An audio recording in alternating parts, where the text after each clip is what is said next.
তো ডায়েটিশিয়ানের কাছে যাচ্ছি এই ভাবনা নিয়ে যে ডায়েটিশিয়ান আমাদের রোগা করে দেবে, কিন্তু ডায়েটিশিয়ান কি সত্যি আমাদের রোগা করছেন? ব্যালেন্স ডায়েটটা ভীষণ দরকার। এই যে আমরা অনেক সময় বলি এইটা খাচ্ছি না বা ওইটা খাচ্ছি না, সেটা দরকার নেই। এরকম নয় কিন্তু যে আমি শুধু মোটা তার মানে আমি আনহেলদি।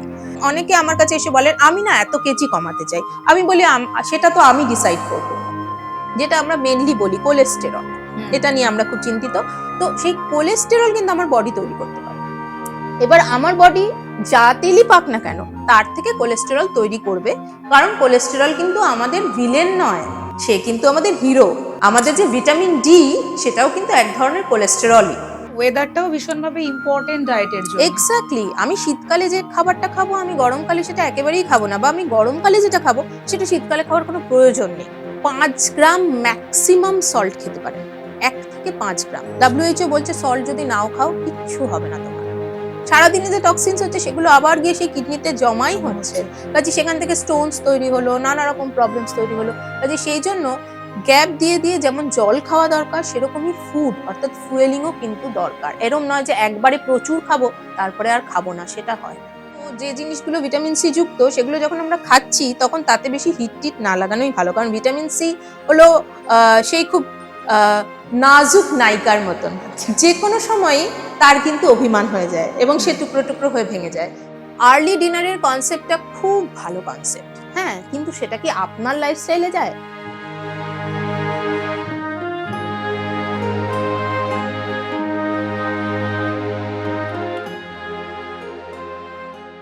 নমস্কার, নতুন পাতা সাথে নন্দিনীর আরেকটি নতুন এপিসোডে আপনাদের স্বাগত। আমি নন্দিনী, এই পডকাস্ট চ্যানেলের হোস্ট, আর আমাদের সঙ্গে আজকে রয়েছেন ডায়েটিশিয়ান যাজ্ঞসেনী আম্বলী মুখার্জি। এই কর্মব্যস্ততার যুগে নিজেদের সুস্থ রাখাটা ভীষণ জরুরি। কিভাবে নিজেকে সুস্থ রাখবেন, কেমন হবে একটা স্বাস্থ্যকর ডায়েট চার্ট, এইসব নিয়ে আলোচনা করব আমরা আমাদের এই পডকাস্টে।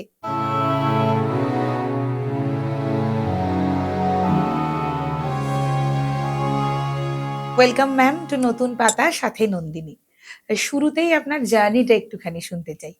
আচ্ছা, প্রথমে আমি থ্যাঙ্কস জানাই আপনাকে নন্দিনী এবং আপনাদের পুরো টিমকে এবং অবশ্যই প্রয়াসমকে যে আমাকে এখানে ডাকার জন্য। জার্নি বলতে দেখুন, আমি এইচএস এর পর নিউট্রিশনে জয়েন করি। তখন নিউট্রিশন হয়তো আমি যখন জয়েন করেছি ব্যাক 2001, তো সেই সময়ে নিউট্রিশন খুব বেশি মানুষ হয়তো পড়তেন না, নতুন একটা কোর্স। তো একটু তো চিন্তা ভাবনা ছিল বাড়ির থেকে, বিশেষ করে আমার পেরেন্টসরা বলছিলেন যে এটাতেই কি করবে বা অন্য কিছু করবে, কিন্তু আমি ভাবলাম ঠিক আছে একটা দেখি। এবার কয়েকদিন ক্লাস করার পর ভীষণ ভালো লেগে গেল। আমি বিহারীলাল থেকে পাশ করেছি, তো বিহারীলালের তখনকার যারা ম্যাডাম ছিলেন ভীষণ ভালো লেকচারার, তো সেই জন্য ভীষণ ভালোবেসে ফেললাম, মানে this is my first love. তো তারপরে তো আর কখনো মনে হয়নি যে একে ছেড়ে অন্য কারো কোনো কিছু ভাববো। তো তারপরে যেমন এমএসসি করেছি, তারপরে এমএসসি করার আগেই আমি কাজে জয়েন করেছি আমাদের বিএসসি, কারণ আমার ক্লিনিক্যাল নিউট্রিশন এন্ড ডায়েটেটিক্স ছিল। তো সেখানে আমাদের কিন্তু কাজে জয়েন করতে হতো। হ্যাঁ, আমরা যতক্ষণ না হসপিটাল জয়েন করছি আমাদের সার্টিফিকেট পুরো হতো না। তো সেই সূত্রে আমরা বহু হসপিটালেও যেহেতু কাজ করেছি অ্যাজ এ ট্রেনি, তো তাই জন্য সেই সূত্রে চাকরিও পেয়ে গেছিলাম। তো চাকরি করতে করতে তারপরে আমি এমএসসি করেছি। করার পরে তারপরে তো চাকরি করেছি। তারপরে অ্যারাউন্ড 2012 আমি টিচিং এ চলে এলাম। আমি ভাগীরথী নেউটিয়াতে ছিলাম ডায়েটিশিয়ান হিসেবে। ওদের যখন নার্সিং কলেজ খুললো অ্যারাউন্ড 2011 এরকম থেকে শুরু হয়েছিল। তো 2012 এ আমি ওখানে অ্যাজ আ নিউট্রিশন ফ্যাকাল্টি আমি ওখানে জয়েন করলাম পার্ট টাইম। এখনো আমি পার্ট টাইমই করি। তো আমি এখন আরো দু একটা কলেজে আরো আছি। হ্যাঁ, যেমন প্রিয়াম্বদা বিড়লা নার্সিং কলেজ, নার্সিং এর মেয়েদেরই আমি সাধারণত পড়াই। তো সেখানে আমি পড়াতে লাগলাম এবং তার সঙ্গে সঙ্গে আমি ফ্রিল্যান্সিংটা আগে থেকেই করতাম। আমার কনসালটেন্সি চেম্বার আমার আগে থেকেই ছিল। আচ্ছা, যখন আমি চাকরিটা করতাম তখন থেকে ছিল, সেটা আমি ক্যারি ফরওয়ার্ড করি। তো আচ্ছা। এখন আমি এই দুটোই করি এবং সাথে সাথে কোথাও নিউট্রিশনের কোনো ভালো কোর্স পেলে, যেমন সদ্য আমি আয়ুর্বেদিক নিউট্রিশন নিয়ে পড়াশোনা করেছি, তারপরে নিউট্রিজেনেটিক্স নিয়ে পড়াশোনা করেছি। তারও আগে আমি 2010 এ আমি ডায়াবেটিক এডুকেটরশিপ সেটা নিয়ে পড়াশোনা করেছি। তো এগুলো চলতেই থাকে, কারণ যেটা আপনি ভালোবেসে ফেলবেন সেটা নিয়ে পড়তে আর কষ্ট হবে না। না, তো সেইটা চলতেই থাকে। জি 24 ঘন্টায় ডক্টরস অন কল বলেও একটি শোতে আপনাকে দেখা গেছে এবং মমস্প্রেসো বলে শোটিতেও আপনি ছিলেন, সেটা নিয়ে একটুখানি শুনবো। হ্যাঁ, জি 24 ঘন্টাতে আমি যখন একদম ১ম দিকে যখন আমি শুধু ভাগীরথী নেওয়াটিয়া অ্যাজ আ ডায়েটিশিয়ানই কাজ করতাম, সেই সময় আমি ২-১ বার গেছি। ওনারা আমাদের ডেকেছিলেন। সেই সময় আমরা গেছি। তখন নানারকম ওই ডক্টরস অন কলেই আমরা ২-১ বার ইন্টারভিউ দিয়েছি আমি। আর তারপরে এই মমস্প্রেসোটা আমি বলব প্রি-কোভিডে আমার সঙ্গে ওনারা যোগাযোগ করেন এবং ওখানে mother and child, not only mother and child, তারপরেও মাদার বলতে তো একটা বিশাল এজ গ্রুপকে বোঝানো হয় না? তো সেই পুরো এজ গ্রুপ নিয়েই কিন্তু আমরা কাজ করেছি। অনেক দিনই করেছি সেটাতে অনেকগুলো এপিসোড হয়েছে। মানে ওটা কোয়াইট রিসেন্ট। জি 24 ঘন্টাটা একটু পুরনো, কিন্তু এটা কোয়াইট রিসেন্ট যে আমি এই কাজগুলো করেছি। এখন তো আমরা অনেকে health conscious, mainly diet conscious. তো ডায়েটিশিয়ানের কাছে যাচ্ছি এই ভাবনা নিয়ে যে ডায়েটিশিয়ান আমাদের রোগা করে দেবে, কিন্তু ডায়েটিশিয়ান কি সত্যি আমাদের রোগা করছেন, না উনি আমাদের একটা হেলদি লাইফস্টাইল মেনটেন করতে সাহায্য করছেন? এটা খুব ভালো প্রশ্নটা করলেন এবং এটা খুব মজার কথা যে এরকম নয় কিন্তু যে আমি শুধু মোটা তার মানে আমি আনহেলদি। আমরা যদি WHO র দিকে তাকাই তাহলে দেখবো ওয়ার্ল্ড হেলথ অর্গানাইজেশন যেটা বলছে ম্যালনিউট্রিশন মানে তুমি খুব রোগা। আমরা আগে কি বলতাম যে ভীষণ আমাদের বন্ধু যে ভীষণ রোগা, টিং রোগা যেটাকে বলে, তাকে আমরা বলতাম এই তুই ম্যালনারিশড। কিন্তু WHO বলছে তা নয়। একটা ওয়েটের পরে যদি তোমার ওয়েট বেড়ে যায়, তোমার রিকোয়ার্ড ওয়েট যেটা তার থেকে যদি তোমার বেশি হয়ে যায়, তাহলে কিন্তু তুমিও ম্যালনারিশড। অর্থাৎ তুমি ওবিস হলেও ম্যালনারিশড, তুমি আন্ডারওয়েট হলেও ম্যালনারিশড। এটা বুঝতে হবে যে দুটো ক্ষেত্রেই কিন্তু আমার নানা রকম হেলথ কনসিকুয়েন্সেস হতে পারে। আমি যদি ভীষণ রোগা হই তাহলেও আমার হেলথ কনসিকুয়েন্সেস হতে পারে, নানা রকম প্রবলেম হতে পারে। সেরকমই আমি যদি ভীষণ মোটা হই তাহলেও হতে পারে। এবার এই রেঞ্জটা কত, এটা কিন্তু একজন ডায়েটিশিয়ান বা একজন ডক্টর তারা ক্যালকুলেট করে বলতে পারবেন। তাছাড়া কিন্তু এরকম আমি ওর এত ওজন, আমাকেও সেই ওজনে যেতে হবে, এটা করলে কিন্তু হবে না। তো সেইটা মাথায় রাখতে হবে এবং অনেকে আমার কাছে এসে বলেন আমি না এত কেজি কমাতে চাই। আমি বলি সেটা তো আমি ডিসাইড করব যে আপনি কত কেজি কমাবেন। তার কারণ আপনার আইডিয়াল ওয়েট কতটা থাকা উচিত সেটা তো ডিপেন্ড করবে আমার এই ক্যালকুলেশনটার উপরে, সেটা একদম আপনার ইচ্ছের উপর ডিপেন্ড করবে না। একদম এখানে আমি একটা জিনিস বলে দিই, আজকাল যেহেতু প্রত্যেকে আমরা চেষ্টা করি যে অন স্ক্রিন হতে, একদম হ্যাঁ, যেকোনো জাস্ট একটা মোবাইলে রিল তৈরি করছি বা কিছু একটা করছি। এবার অন স্ক্রিনে কিন্তু একটু যদি আমার ওয়েটটা নর্মালও থাকে তাও আমাকে বাল্কি লাগতে পারে। ঠিক আছে, হয়তো আমাকেই বাল্কি লাগছে আপনাদের এখন। যদি সেটা লেগে থাকে তাহলে কিছু করার নেই।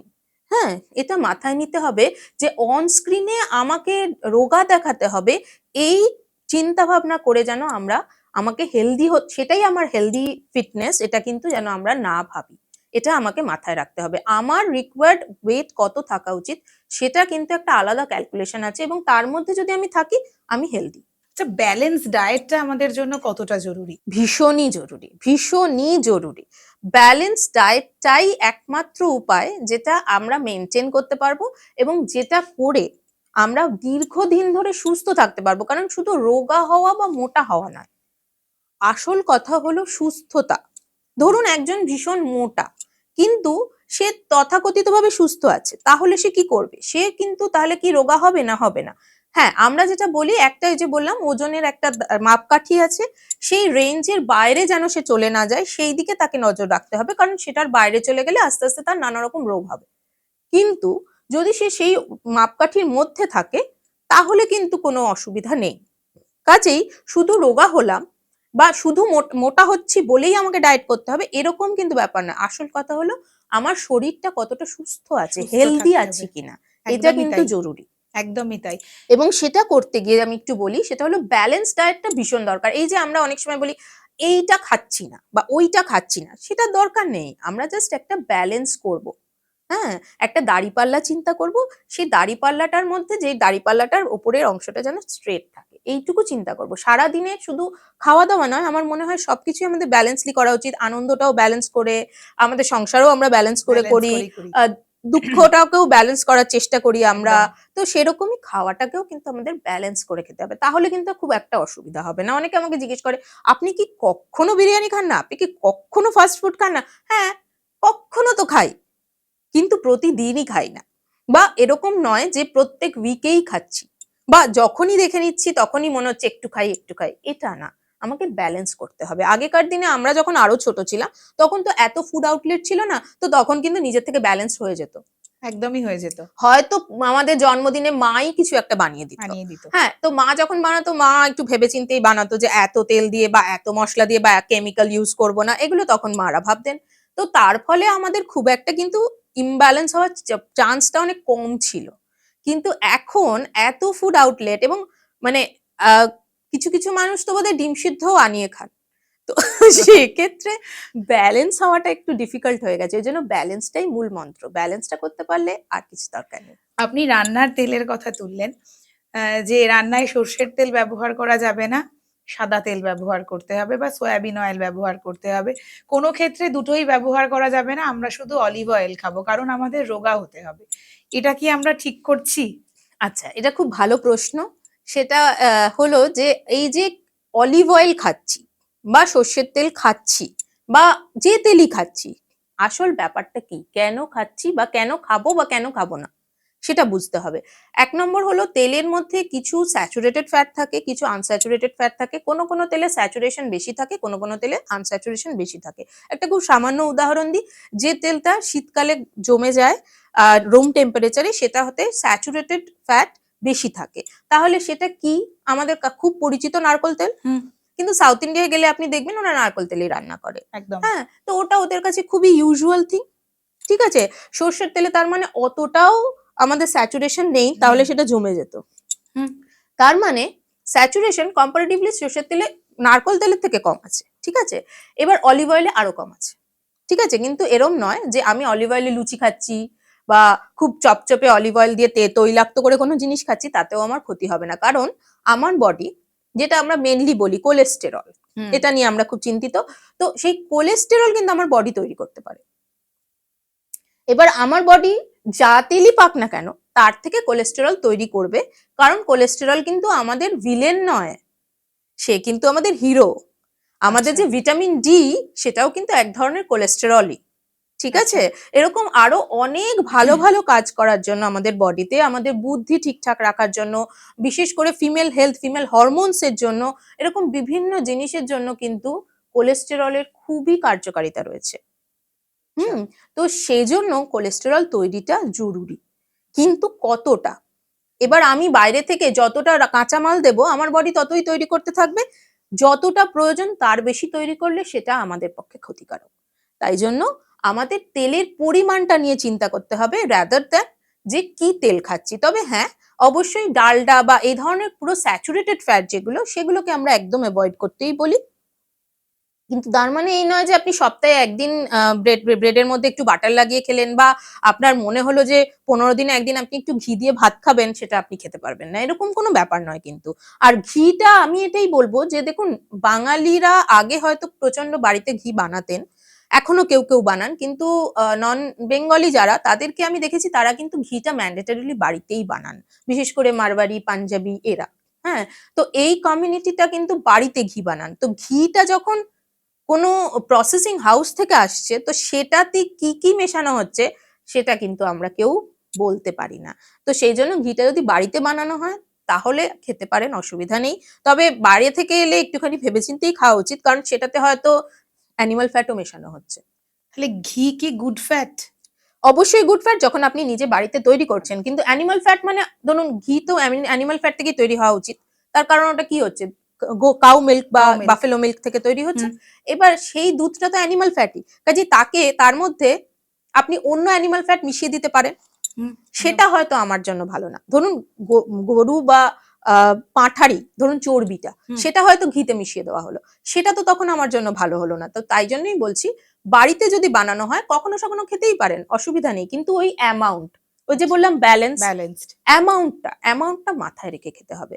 এমন নয় যে আপনার হাত একেবারে এমন ঘিতে মাখামাখি হয়ে যাবে যে তারপরে আপনার মানে ৩ বার সাবান দিতে হবে ওটাকে তুলতে, সেরম করলে হবে না। একদমই নয়। ওটা মাথায় রাখতে হবে।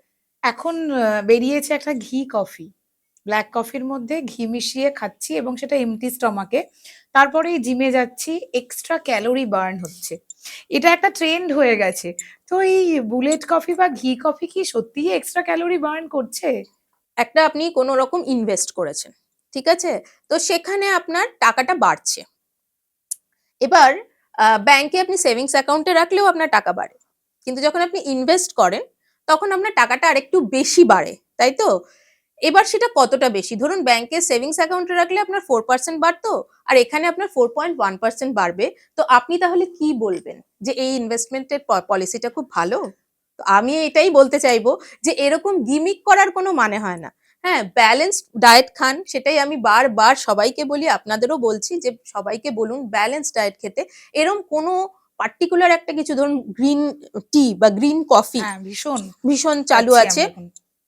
যে ওটা খেলেই নাকি প্রচন্ড ওজন কমে যায়। এরকম কিচ্ছু নেই যে আমি সকালবেলা উঠে একটা গ্রিন টি বা গ্রিন কফি খেলাম এবং সারাদিন আমি প্রচুর ফাস্ট ফুড খাচ্ছি বা প্রচুর ফ্যাটি ফুড খাচ্ছি, যা ইচ্ছা তাই করছি আমার লাইফস্টাইলটাকে, তাহলেও আমার হেলথ বজায় থাকবে, এটা কিন্তু নয়। হ্যাঁ, তবে হ্যাঁ, ঘি দিয়ে কফি খাওয়া বা চা খাওয়া রাদার, এটা কিন্তু অন্য অনেক এটার ইমপ্লিকেশনস আছে। যেমন আমাদের যখন সর্দি হয়, সেগুলোকে এটা রিকভার করতে পারে। আয়ুর্বেদে এটার উপায় আছে এবং কিছুটা অবশ্যই এটা কিন্তু মানে ফ্যাট বার্নিং এফেক্ট আছে। কিন্তু আচ্ছা। তার মানে এটা নয় যে আপনি এটা করে জিমে গেলেন, আপনি এটা না করে জিমে গেলে আপনার 10% ফ্যাট বার্ন হতো এবং এটা করে গেলেন বলে আপনার 50% ফ্যাট বার্ন হবে, হবে না। হয়তো 10.1% ফ্যাট বার্ন হবে। তাই ফ্যাট বার্নের জন্য আপনার অতিরিক্ত ঘি খাওয়ার কোনো দরকার নেই। আরেকটা যেটা আমরা করি এমটি স্টমাকে উষ্ণ গরম জলে লেবু দিয়ে এবং মধু দিয়ে রোজ সকালে খাচ্ছি। ওটা তো আমি একই কথা বলবো যে ওটা আপনার সর্দি কাশি থেকে একটু আপনাকে এড়িয়ে রাখতে পারে, যেহেতু জলটা গরম। তবে আমি গরম জলের মধ্যে লেবুটা দেওয়াতে একটু অপছন্দই করে থাকি। তার কারণ ভিটামিন সি তো খুব একটা মানে কি বলবো, আমাদের চারপাশে প্রচুর ছড়িয়ে আছে কিন্তু আমরা পাই না। হ্যাঁ, কারণ আমরা খাই না বলে। হ্যাঁ, তো যে জিনিসগুলো ভিটামিন সি যুক্ত সেগুলো যখন আমরা খাচ্ছি তখন তাতে বেশি হিট-টিট না লাগানোই ভালো। কারণ ভিটামিন সি হলো সেই খুব আ নাজুক নায়িকার মতন। আচ্ছা। যেকোনো সময়ই তার কিন্তু অভিমান হয়ে যায় এবং সে হুম। টুকরো, টুকরো হয়ে ভেঙে যায়। তো সেইজন্য একটু হাওয়া লাগলে, একটু রোদ লাগলে, একটু গরম লাগলে সে কিন্তু গলে পড়ে। এটা মাথায় রাখতে হবে। তো সেইজন্য লেবুটাকে ব্যবহার না করলে ভালো হয়। উষ্ণ গরম জল খান না, অসুবিধা নেই। তাহলে আপনার জিআই ট্র্যাক্টটা অনেক বেশি ক্লিন হবে এবং আপনার কনস্টিপেশনটা রিমুভ হবে, সেগুলো হবে। তারপরে আপনি যা করছেন করুন। আর শীতকাল হলে একটুখানি মধু কখনো সখনো খেতেই পারেন। কিন্তু ওটার খুব ভয়ংকর কিছু এফেক্ট আছে এটা আমি বলব না। আমি এক্সট্রা কিছু রোগা হয়ে যাব না না, ওটা এটা খেলে। করতে পারব না। মানে এই যে বললাম পার্সেন্টেজটা আপনাকে চিন্তা করতে হবে যে আপনি কতটা করছেন। আপনি যে কাজটা করছেন, আপনি ভাবছেন যে আপনি 50% বেশি হচ্ছেন। সেটা কিন্তু হয় না। এইটা আপনাকে মাথায় রাখতে হবে। আগের দিন রাতে বিরিয়ানি খেলাম, পরের দিন ঘি কফি খেয়ে জিমে গেলাম, আমার কিছু কিছু এক্সট্রা ফ্যাট এফেক্ট বার্ন হবে হবে না। না। আবার আমি লেবু মধুর জল খেয়ে গেলাম, তাতেও আমার কিছু হবে না। এটা আপনাকে মাথায় রাখতে হবে যে আগের দিন রাত্রেও যেমন আমি বিরিয়ানিটা আমি কতটা খেয়েছি, কিভাবে খেয়েছি সেদিকেও আমাকে মনটা দিতে হবে এবং সেইরকম ওটাও কিন্তু আমাকে ওটা কিন্তু সুপারম্যান না বা সুপার ওম্যান না। যে ওটা এসে একদম ঘুষি মেরে সব ফ্যাটকে বার্ন করে দিল, ওটা হয় না। এখন তো খুব ইজি রোগা হব বলে ডিটক্স ওয়াটার সকালে উঠে গুলছি আর খাচ্ছি। যাতে ওটা সারাদিন অ্যাকসিভ করে খাচ্ছি এবং আমি রোগা হয়ে যাচ্ছি। এই ডিটক্স ওয়াটার শরীরের পক্ষে কি খুব ইম্পোর্টেন্ট? আচ্ছা, প্রথমত প্লেন জল এটাই শরীরের পক্ষে ভীষণ ইম্পোর্টেন্ট। হ্যাঁ? আমাদের জল খাওয়াটা, কারণ আমরা এখন বেশিরভাগ সময় কি করি, এমন এনভায়রনমেন্ট এ থাকি যেটা হয়তো এসি। একদম। ঠিক আছে? তো আ আমি তো আমার স্টুডেন্টদের যখন পড়াই মজা করে বলি যে আমাদের বাথরুম, হ্যাঁ, টা ছাড়া আর বোধহয় সব জায়গায় এসি হয়ে গেছে। ইভেন আমরা যে গাড়িতে যাই, এখন তো পাবলিক ট্রান্সপোর্ট ইউজ করলেও এসি আছে। অসুবিধার কিছুই নেই। হ্যাঁ, মেট্রো বলুন কি বাস বলুন এসি হয়ে গেছে। তো সেক্ষেত্রে আমরা প্রচুর কিন্তু এসিতে থাকছি। এসিতে থাকলে আমাদের স্কিনটা প্রচুর ডিহাইড্রেটেড হয়ে যায়। হুম। হ্যাঁ? কিন্তু আমরা বুঝতে পারি না কারণ আমাদের ঘাম হচ্ছে না। তো এই জিনিসটা কিন্তু হচ্ছে। দ্বিতীয়ত আমরা যখনই কোনো কাজ করছি বা স্ট্রেস যখন আমাদের এখন লাইফে প্রচুর স্ট্রেস, সেটাও কিন্তু আমাদের ডিহাইড্রেট করে দিচ্ছে। এর সঙ্গে, সঙ্গে আমরা যদি নিজেকে হাইড্রেট রাখার চেষ্টা না করি তাহলে কিন্তু প্রভূত বিপদ হবে। তো সেইজন্য হাইড্রেশনটা দরকার। কিন্তু আমি এই যে বললেন যে এই যে আমি ডিটক্স ওয়াটার খাচ্ছি। হুম। এবার অনেক মানুষ এরকম আছেন যারা হয়তো আ অনেক কিছু না গিমিক তৈরি করতে হয়। হ্যাঁ? কেননা আ কিছু মানুষকে ধরুন আমরা যদি বলি যে এই কাজটা করতে হয়। তো তখন আমরা তো খুব এখন সায়েন্স জানি, তো আমরা বলি কেন করব? এবার তখন যদি একটা কিছু গিমিক দিয়ে দেওয়া যায় তাহলে লোকে তখন সেটা বলে হ্যাঁ, হ্যাঁ করি। মানে আপনি যদি বলেন আপনি দিনে ৪ লিটার জল খান, আপনি গুনে ৪ লিটার জল খান, আপনি দেখবেন কেউ খাচ্ছে না। আপনি তখন বললেন আপনি একটা ডিটক্স ওয়াটার তৈরি করে খান। আপনি তার মধ্যে এটা দেবেন, সেটা দেবেন, ওটা দেবেন, দিয়ে আপনি খান। সে খুব খুশি হয়ে গেল। সে ভাবলো বাহ! আমি তো দুর্দান্ত একটা জিনিস খাচ্ছি, আমি ডিটক্স ওয়াটার খাচ্ছি, আপনার ৪ লিটার জল খাওয়ানো হয়ে গেল। তো এটা খুব ইজি ওয়ে আপনাকে জল খাওয়ানোর। যেটা হয়তো আমরা অনেকে অনেক সময় করি। মানে করতে হয় আমাদের। কারণ তা নয়তো আপনাদের ঠিক বাগে পাওয়া যায় না। তো একদমই তাই। এই ব্যাপারটার জন্য আমাদের অনেক সময় করতে হয়। বাট এরকম নয় যে ডিটক্স ওয়াটার এর খুব বেশি এফেক্ট আছে। তবে হ্যাঁ, ডিটক্স ওয়াটার এ অনেক ক্ষেত্রে আমরা দেখি যাদের খুব হাইপার অ্যাসিডিটি হয় বা কিছু, সেই সময়টায় কিন্তু যদি তারা ডিটক্স ওয়াটার কন্টিনিউ করেন, কি ধরনের ডিটক্স ওয়াটার কন্টিনিউ করছেন, এখানেও অনেক রকম ডিটক্স ওয়াটার হয়। তো সেটা কোন অবস্থার জন্য কি ডিটক্স ওয়াটার দেওয়া উচিত সেটা কিন্তু আলাদা হয়। আপনি ডিটক্স ওয়াটারের অনেকগুলো ধরন বললেন। হুম। এটা একটুখানি ডিটেইলে শুনবো। হ্যাঁ, যেমন ধরুন অনেকে ভাবছেন যে জলের মধ্যে দারচিনি গুঁড়ো দিয়ে খাচ্ছেন। হুম, এটা একটা ডিটক্স ওয়াটার। হুম। অনেকে ভাবছেন জলের মধ্যে শসা, পাতিলেবু, আদা দিয়ে খাচ্ছেন। এটা একটা ডিটক্স ওয়াটার। অনেকে তার মধ্যে গোলমরিচ এড করছেন। এটা একটা ডিটক্স ওয়াটার। মানে এরকম প্রচুর কিছু আছে। অনেকে অনেক কিছু অনেক ফল দিয়ে খাচ্ছেন। কোন একটা ফল দিয়ে দিচ্ছেন তার মধ্যে, সেটা একটা ডিটক্স ওয়াটার। যেটা বেসিক্যালি আমরা করছি সেটা হলো এই প্রত্যেকটা ডিটক্স ওয়াটারের কিন্তু কাজ আলাদা। তো অনেক ক্ষেত্রে আমরা দেখি যে অ্যাসিড নিউট্রালাইজার হিসেবে ডিটক্স ওয়াটারটা ভীষণ ভালো কাজ করে, সেটা আপনি জল খেলেও কাজ হতো। কিন্তু আচ্ছা। যেহেতু ডিটক্স ওয়াটার আপনি বারবার খাচ্ছেন, তাই আরো ভালোভাবে কাজ হচ্ছে। জলটা হলে হয়তো আপনি অত বারবার খেতেন না। তাই জন্য কাজটা হতো না। তো সেক্ষেত্রে ভালো কাজ হচ্ছে। তাই জন্য হয়তো আমরা নিজেরাও অনেক সময় বলি যে হ্যাঁ, এই ডিটক্স ওয়াটারটা আপনি এতদিন কন্টিনিউ করুন। কিন্তু সেটা যে কেন আপনাকে দেওয়া হয়েছে সেটা আপনার ক্লারিফাই করে নেওয়া উচিত। এবং এরকম নয় যে আমি খাচ্ছি বলেই আমি আমার বাড়ির বাকি সবাইকে খাওয়াতে থাকলাম, কারণ তাদের পক্ষেও সেটা ভালো। সেটা কিন্তু নাও হতে পারে। সেটা আপনাদের মাথায় রাখতে হবে। যে যদি আপনাকে কোনো ডায়েটিশিয়ান ও প্রেসক্রাইব করে থাকে, এরকম ভাবার কোনো কারণ নেই ডিটক্স ওয়াটার দিয়েছে একদম কিচ্ছু জানে না সে। এটা নয়। হয়তো আমরা অনেক কাজে অনেক সময় দিয়ে থাকি। কিন্তু তার উদ্দেশ্যটা কিন্তু হয়তো রোগা হওয়া নয়। একটা জিনিস মাথায় রাখতে হবে, যদি আমার অ্যাসিডিটি হয়, অ্যাসিডিটি হলে আমি চট করে রোগা হতে পারব না। আমার ফুডকে অ্যাসিমিলেট করতে পারছে না আমার বডি। আমার খাবার থেকে যে ধরনের নিউট্রিয়েন্ট গুলো দরকার সেটা আমার বডি পেতে পারছে না। তাই জন্য আমার বডি থ্রাইভ করছে যে আরো বেশি নিউট্রিয়েন্ট দরকার।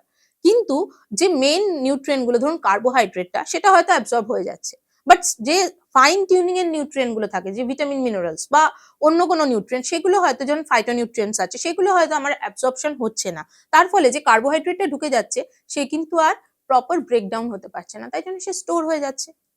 ঠিক আছে? as simply as that. কাজেই সেই জন্য তখন হয়তো আমি তাকে মানে ডাইজেশন প্রপার করার জন্য, অ্যাসিডিটিটা নিউট্রালাইজ করার জন্য আমি তাকে কিছুদিন ডিটক্স ওয়াটার দিলাম। হুম। তাতে করে তার অ্যাসিডিটিটা হয়ে গেল, ঠিক হয়ে গেল। তার ফলে তার অ্যাবসর্পশনটা ভালো হলো। তাহলে আচ্ছা, তার ফ্যাট বার্নটা ভালো হবে। তো আচ্ছা। এরকম অনেক লং প্রসেস আছে কিন্তু। আমাদের কিন্তু অনেক কিছু চিন্তা করে ডায়েট দিতে হয়। একদম, এরকম নয় যে আমরা মানে জাস্ট লিখে দিই পরপর একটা কিছু। এটা কিন্তু নয়। তো সেই একদম। ভাবনাগুলো, ক্রিটিক্যাল থিংকিং গুলো কিন্তু একজন কোয়ালিফাইড ডায়েটিশিয়ান এর পক্ষেই সম্ভব। এই ডিটক্স ওয়াটারের মধ্যে আবার চিয়া সিড মিশিয়ে খাচ্ছি আমরা অনেকে। চিয়া সিডটার উপকারিতা শরীরের জন্যে? আচ্ছা, যেটা ব্যাপার সেটা হলো দেখুন, চিয়া সিডে প্রচুর পরিমাণে ফাইবার থাকে। যেকোনো সিডেই থাকে। তো চিয়া সিডে যেহেতু আমরা কোটিংটা ফেলছি না।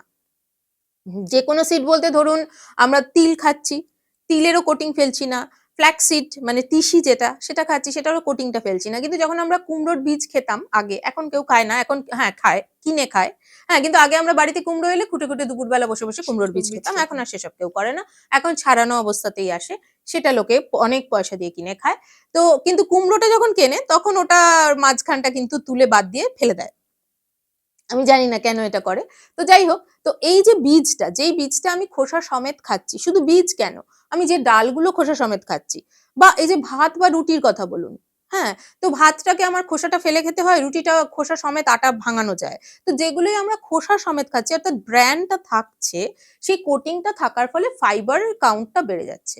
এবার আমরা যেটা খাবারটা খাচ্ছি তার সঙ্গে আমাদের পেট ভরার জন্য যতটুকু খাবার খাওয়া দরকার ততটা যদি আমি আ ফাইবার ছাড়া খাই, তাহলে কিন্তু সেটা একটা হিউজ অ্যামাউন্ট, যেটা আমার শরীরের নিউট্রিয়েন্ট রিকোয়ারমেন্ট এর জন্য অত আমার দরকার নেই।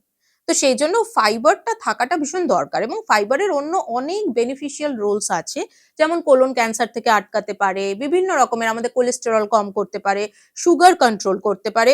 ফাইবার আসলে একটা দরজায় দারোয়ানের মতন দাঁড়িয়ে থাকে, অ্যাবসর্পশনটাকে খুব স্লো করে দেয়। তার ফলে আমার হঠাৎ করে ব্লাড সুগার বেড়ে গেল বা হঠাৎ করে কোলেস্টেরল স্পাইক হলো, এগুলো হয় না।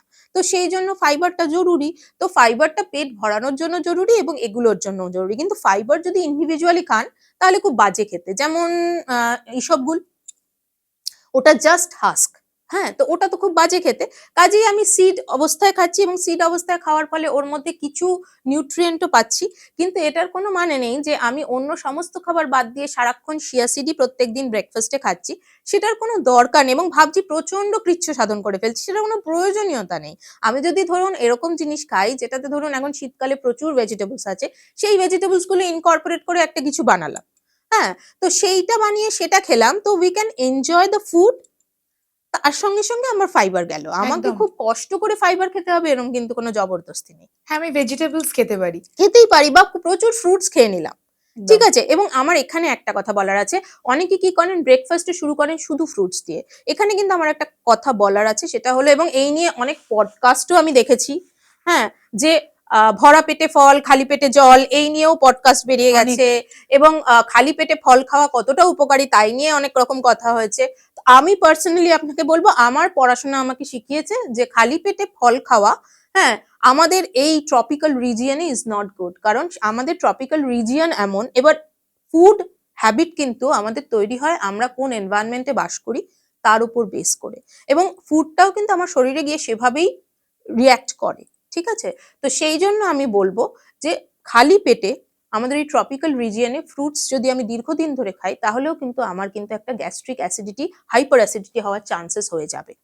সেটা কিন্তু অ্যাভয়েড করা দরকার। কিছু একটু সিরিয়াল বা কিছু খেয়ে তার সঙ্গে আপনি ফ্রুটস খান, তাতে কোনো অসুবিধা নেই। তার মানে ওয়েদারটাও ভীষণভাবে ইম্পর্টেন্ট ডায়েটের জন্য। এক্স্যাক্টলি, আমি শীতকালে যে খাবারটা খাবো আমি গরমকালে সেটা একেবারেই খাবো না, বা আমি গরমকালে যেটা খাবো সেটা শীতকালে খাওয়ার কোনো প্রয়োজন নেই।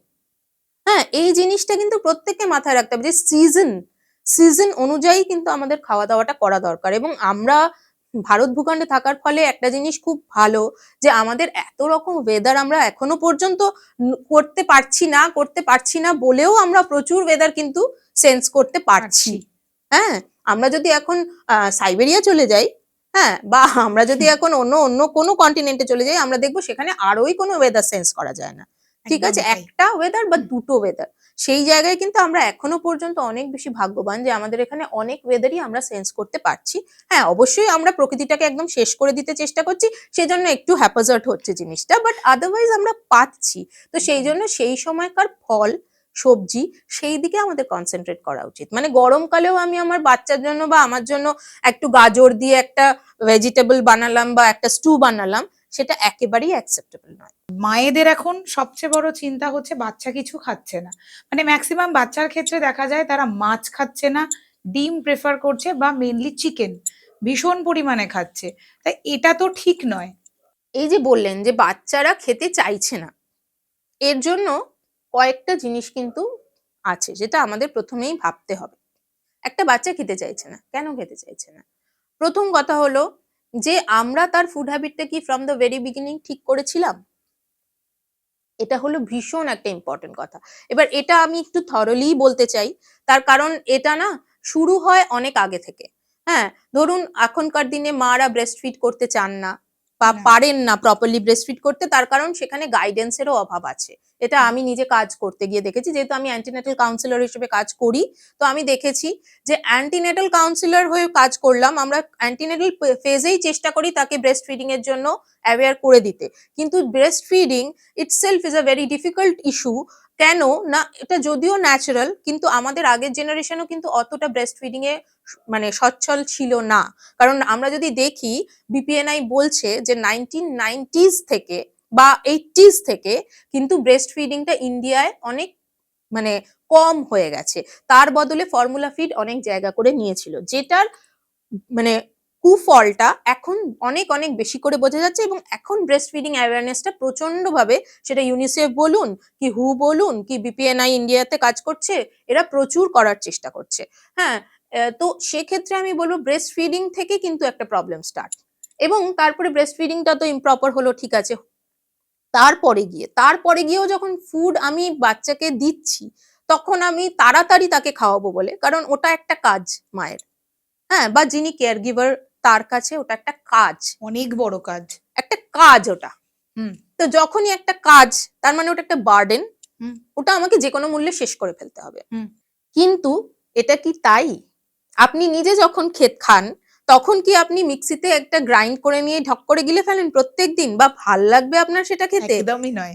হ্যাঁ, তাহলে আপনার যে সন্তান, সেও তো একটা মানুষ, সে হয়তো সব দিক থেকে ছোট্ট, কিন্তু তার মানে এই নয় যে সে মানুষ নয়, সে একটা পুতুল, তা নয়। কাজেই সেটা আপনাকে ভাবতে হবে যে খাবারটা যেন প্রথমত তার কাছে ইন্টারেস্টিং হয়, এবং আমি বলি কিচ্ছুই ইন্টারেস্টিং করার জন্য কিচ্ছু করতে হবে না, আপনাদের খাবারটা দেওয়ার চেষ্টা করুন। প্রথম যখন খাওয়া শুরু করছে, তখন আপনাদের ভাতটাকে আরো একটুখানি ফুটিয়ে নরম করে দিন, তখন খিচুড়ি তৈরি করে খাওয়ান, একটা প্রেসার কুকারে সিটি মেরে খিচুড়ি তৈরি করে খাওয়ান, সেটা হতে পারে। তার মধ্যে প্রচুর কালারিং ভেজিটেবলস বা এই ধরনের দিন, এখানে আবার বলার গাজর নয়, মানে গরমকালেও গাজর দিচ্ছেন কালার করার জন্য নয়, কুমড়োও পাওয়া যায় কিন্তু আমাদের হ্যাঁ, দেশে, একদম। আমরা দেখতে পাই না হয়তো সবসময়, একটু দেখতে বলবো আমি মাদেরকে, যে আমরা যদি একটু দেখি নজর করে, তাহলে বুঝতে পারবো আমাদের দেশে কিন্তু কুমড়ো বলেও একটা সবজি আছে, যেটাও কিন্তু অরেঞ্জ কালারের, এবং ওটারও কিন্তু একই বেনিফিট হতে পারে, তাই না? তো সেই জন্য কালারফুল ভেজিটেবলস দিলাম, গ্রিন, অরেঞ্জ, এরকম নানা রকম কালার, রেড কিছু ভেজিটেবলস এরকম দিলাম, সিজনাল, দিয়ে একটা খিচুড়ি বানিয়ে দিলাম, সেটা একদম ছোট বাচ্চার পক্ষে ঠিক আছে। এবার যখন ধরুন প্রবলেমটা যেটা শুরু হয়, বাচ্চাদের দেখেছি যেটা হলো যে প্রথম 6 মাস থেকে যখন তারা খাবার শুরু করছে, তখন কিন্তু তাদেরকে যা দেওয়া হচ্ছে খুব খুশি হয়ে খাচ্ছে, কারণ প্রত্যেকটাই ব্রেস্ট মিল্কের থেকে আলাদা। এবার আমি যেটা বলবো, যেটা এখন আমাদের WHO বলছে, যে প্রথম এই যে উইনিং ফুড স্টার্ট হচ্ছে, এখানে কোনো সল্ট বা সুগার অ্যাড করা যাবে না। এবার কথা উঠবে আমাদের সময় তো করেছে। হ্যাঁ, দুটো ব্যাপার আছে। প্রথমত, 1 নম্বর হলো এটা ওভার সল্টি বা ওভার সুইট ফুড, সেটা কিন্তু এই ছোট কিডনি, ছোট লিভার, এদের ওপর প্রচন্ড বার্ডেন ফেলে, সেই আচ্ছা। জন্য দেওয়া যাবে না। দ্বিতীয় কথা হচ্ছে যে এই যে ন্যাচারাল ফুডের যে টেস্ট, আমরা তো সেটা চিনি না। আমরা কি এখন বলতে পারবো যে শুধু ভাত কেমন খেতে? আমরা জানিই না, তাই না? বা ডালটাতে নুন না দিলে কেমন খেতে হয়? এটা আমরা জানিই না। ঠিক আছে? তো এইভাবে আমরা যদি দেখি অন অ্যান এভারেজ ইন্ডিয়ান মানে পার্সপেক্টিভে যদি দেখি, WHO বলছে যে সারাদিনে 5 গ্রাম ম্যাক্সিমাম সল্ট খেতে পারেন। 1 থেকে 5 গ্রাম। WHO বলছে সল্ট যদি নাও খাও কিচ্ছু হবে না তোমার। ঠিক আছে? কারণ প্রত্যেকটা ফুডে সোডিয়াম আছে, সেখান থেকে তুমি সোডিয়াম পেয়ে যাবে। কাজেই সল্ট না খেলেও কিছু আসে যায় না। কিন্তু আমাদের হ্যাবিট হয়ে গেছে বলে আমরা 5 গ্রাম পর্যন্ত সল্ট খাবো। হুম। কিন্তু আমরা খাচ্ছি 12 থেকে 15 গ্রাম। If not more. হ্যাঁ? যদি ফাস্ট ফুড ধরি তাহলে হয়তো আরো বেশি। আরো বেশি। হ্যাঁ, তো সেখানে দাঁড়িয়ে আমরা চেষ্টা করছি যে যাতে বাচ্চারা অন্তত এই সল্টি ব্যাপারটা থেকে একটুখানি দূরে থাকে, বা এই ফ্রি সুগার এই জিনিসটা থেকে দূরে থাকে, এবং ন্যাচারাল ফুডের টেস্টটা যেন তারা বুঝতে শেখে। এই জিনিসটা, এই দুটো কারণেই আমরা বলি যে সল্ট অ্যান্ড সুগার ইভিনিং ফুডে ব্যবহার হবে না। তারপরে যখন আরো একটু বাচ্চা বড় হলো, যখন সে খেতে পারছে, তখন সে শুধুমাত্র মেস করবে বলে তাকে নিজে হাতে খেতে দেওয়া হয় না। এবং তখনও মা চাইছে কি সে তাড়াতাড়ি খেয়ে নিক। এই তাড়াতাড়ি খেয়ে নেওয়ার জন্য তাকে কিন্তু সেই খাবারগুলোই দেওয়া হয় যেটা তাকে ওই 6 মাস বয়সে দেওয়া হতো। সেটা কিন্তু করা উচিত নয়। বরঞ্চ তাকে তখন একটু হাই চেয়ারে বসিয়ে, টেবিলে বসিয়ে বাবা মার সঙ্গে খাবার খাওয়ানো হোক। বাবা মা একটু তার জন্য, কারণ তারা তো বাবা মা। সো বাবা মা একটু তার জন্য ভালোবেসে একটু কম অয়েলি, কম স্পাইসি, কম ঝাল বা কম মশলাযুক্ত, একটু কম নুন, একটু কম মিষ্টিওয়ালা খাবার খাক। তাহলে সে কিন্তু ফুড হ্যাবিটটাকে অনেক ভালোভাবে মানে নেবে, অ্যাকসেপ্ট করবে, এবং বাচ্চাদের যে ন্যাগিং একটা হ্যাবিট তৈরি হয় যে খাবার দেখলেই পালিয়ে যাওয়া, হ্যাঁ, একদম। সেটা কিন্তু এই থেকেই হয় যে মারা তাকে ওই একই খাবার বছরের পর বছর খাইয়ে যাচ্ছে, যেটা একটা অত্যাচার ছাড়া আর কিচ্ছু না। তো সেই জিনিসটা কিন্তু একটু মাথায় রাখতে হবে যে বড়দের আমাদের উইনিং স্টার্ট করার কারণই এই যে যেটা তার ফ্যামিলি ফুড, সেটার সঙ্গে তাকে অ্যাকাস্টম করা। কাজেই ফ্যামিলির সঙ্গেই তাকে খেতে বসতে বলতে হবে, এবং তার জন্য সে মেস করবে অবশ্যই। আপনিও ছোটবেলা যখন একটা কোনো কাজ করেছেন, মেস করেছেন, বা আপনিও আজকে যখন যে কোনো কাজে প্রথম ঢোকেন, কিছু ভুলভ্রান্তি হয়, এটা অবশ্যই হয়। অবভিয়াস। তো এটা বাচ্চাটারও হবে, এটাকে অ্যাকসেপ্ট করে নিতে হবে। ওকে একটু সময় দিন না। আমি যেটা বলি কাউন্সেলিং করার সময় যে ওকে সময় দিন, আপনারা খান, আপনারা ওকে আগে খাইয়ে আমি খাবো এই কনসেপ্টের দরকার নেই। ওকে সময় দিন, ওকে ওর মতো খেতে দিন বা ছড়াতে দিন, আপনারা খান, আপনাদের খাওয়া এবং তখন ওকে বলুন দেখো আমরা কিভাবে খাচ্ছি, তখন কিন্তু খাইয়ে দেবেন না, বলে দেখো আমরা কিভাবে খাচ্ছি, এভাবে খেতে হয়, ওরকম হচ্ছে না, এটা ঠিক করো, এটা করুন, মাঝে সাঝে বলুন, সবসময় পোক করবেন না, কিছু কিছু চেষ্টা ওকেও করতে দিন।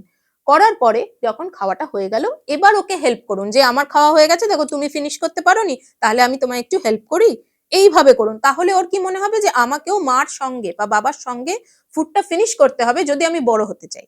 তো এই জন্য তখন কিন্তু আস্তে আস্তে ওরা সেইভাবে কাজটা করবে। তো ওদেরকে কাজটা করতে দিন, তাতে হয়তো একটু মেস হবে, ঠিক আছে। আরেকটা কথা, মায়েদের যেটা সবচেয়ে বড় চিন্তা যে টিফিন বক্স বাচ্চার ম্যাক্সিমাম টাইম বাচ্চা স্কুলে থাকছে, সেক্ষেত্রে 2টো করে 3টে করে টিফিন বক্স দিতে হচ্ছে, একটা ব্রেকফাস্ট, একটা লাঞ্চ, একটা স্ন্যাক্স। তো ম্যাক্সিমাম ক্ষেত্রে দেখা যাচ্ছে মা বাচ্চাদের পছন্দের জিনিসটা দিতে গিয়ে বেশি অয়েলি ফুড দিয়ে ফেলছে বা প্যাকেজড ফুড দিয়ে ফেলছে। তো আপনার মতে একটা বাচ্চার হেলদি টিফিন বক্সে কেমন ডায়েট যাওয়া উচিত? আচ্ছা, এখানে হলো যেটা বললাম যে প্রথমে তার বাড়িতে ফুড হ্যাবিটটা কিন্তু ঠিকঠাক করতে হবে। আমি বাড়িতে তাকে কোনোদিন ফল খাওয়াইনি, এবার আমি স্কুলে একটা ফল দিয়ে দিলাম, এই এক্সপেকটেশন রাখার কোনো মানে হয় না যে সে দিব্যি শান্ত মতো ফলটা খেয়ে বাড়িতে চলে আসবে, এটা হয় না। বাচ্চা যদি, এবং আরেকটা মজার কথা, আমরা যখন এই জিনিসগুলো কিন্তু, ফুডটা কিন্তু শুধুমাত্র যে খাবার তা নয়, এটা কিন্তু আমার পুরো জীবনের সঙ্গে অঙ্গাঙ্গিভাবে জড়িত। আমার বাচ্চা যখন কোনো কিছু ভালো করছে, আমরা কি বলছি, বাহ তুমি এই ভালো কাজটা করেছো, এই নাও একটা চকলেট, আমরা কিন্তু বলছি না এই নাও একটা ফ্রুট। হুম। তো বাচ্চার কাছে মেসেজটা কি যাচ্ছে? আর যখন ফ্রুট খাওয়াচ্ছি কি বলছি, এটা খাও, এটা খেতে হয়, এটা না খেলে ভীষণ মুশকিল। আপনাকে যদি কেউ বলে এই ওষুধটা খাও, না খেলে ভীষণ মুশকিল, আপনি কি ওষুধ খেতে ভালোবাসেন? বেসেছেন কোনোদিন? বাসেননি, তাই না? তো সেই জন্য বাচ্চাদেরকে যদি সুন্দর করে ফ্রুটটা, যে তুমি আজকে একটা ভালো কাজ করেছো, ওই জন্য আমি তোমার খুব সুন্দর করে একটা ফ্রুটের ডিশ সাজিয়ে দিলাম, হ্যাঁ, বা কোনো হেলদি একটা আইটেম তাকে দিলাম, তাহলেই কিন্তু তার ফুড হ্যাবিটটা ঠিকঠাক হবে। আমরাই আনহেলদি জিনিস কিন্তু তার কাছে ইন্ট্রোডিউস করি, এবং একটা সার্টেন টাইমের পরে আমাদের কাছে এসে তারা বলে ভীষণ দুষ্টু, কিচ্ছু খেতে চাইছে না। হ্যাঁ, কেন? এই যে আনহেলদি খাবারগুলো, এই আনহেলদি খাবারগুলো এত বেশি high salt and high fat এবং হাই সুগার থাকে, যে এগুলো অন্য কোনো টেস্ট, ন্যাচারাল টেস্টের কথা যেটা আমি বলছিলাম, সেগুলোকে, মানে এগুলো অ্যাকসেপ্টেন্সই দেয় না। যখন আপনার জিভটা প্রচন্ড কড়া টেস্টে অভ্যস্ত হয়ে যাবে, তখন আপনি বাকি সব টেস্টগুলোই ব্লান্ট বলে মনে হবে। ধরুন একটা রান্নায় প্রচন্ড নুন বেশি হয়েছে, আপনি সেটা কোনো মতে খাচ্ছেন, তারপরের রান্নাটা যখন দেখবেন ঠিক লাগছে, ঠিকঠাক নুন, সেটাকে আপনার নুন কম বলে মনে হবে। তো এটা তো একটা হ্যাবিট, তাই না? তো আমরা যদি সবসময় এরকম ফাস্ট ফুড বা প্যাকেজ ফুড দিতে থাকি, তাহলে সেই হ্যাবিটটা বাচ্চাটাকে অন্য ন্যাচারাল ফুডের প্রতি কিন্তু, মানে বিতৃষ্ণা এনে দেবে, যে সে কিন্তু ওই ফুডগুলো আর খেতে চাইবে না। কাজে সেই জন্য আমাদের সবসময় চেষ্টা করতে হবে যে হোমমেড ফুড। এবার মারা বলবে আমরা অফিস যাব, হুম। কত পসিবল, এমন কিছু ভয়ঙ্কর জিনিস না। কি দেবেন? রেডি টু ইট অনেক কিছু দিতে পারেন, যেটা একটু আপনার হাতের কারিকুরি লাগবে।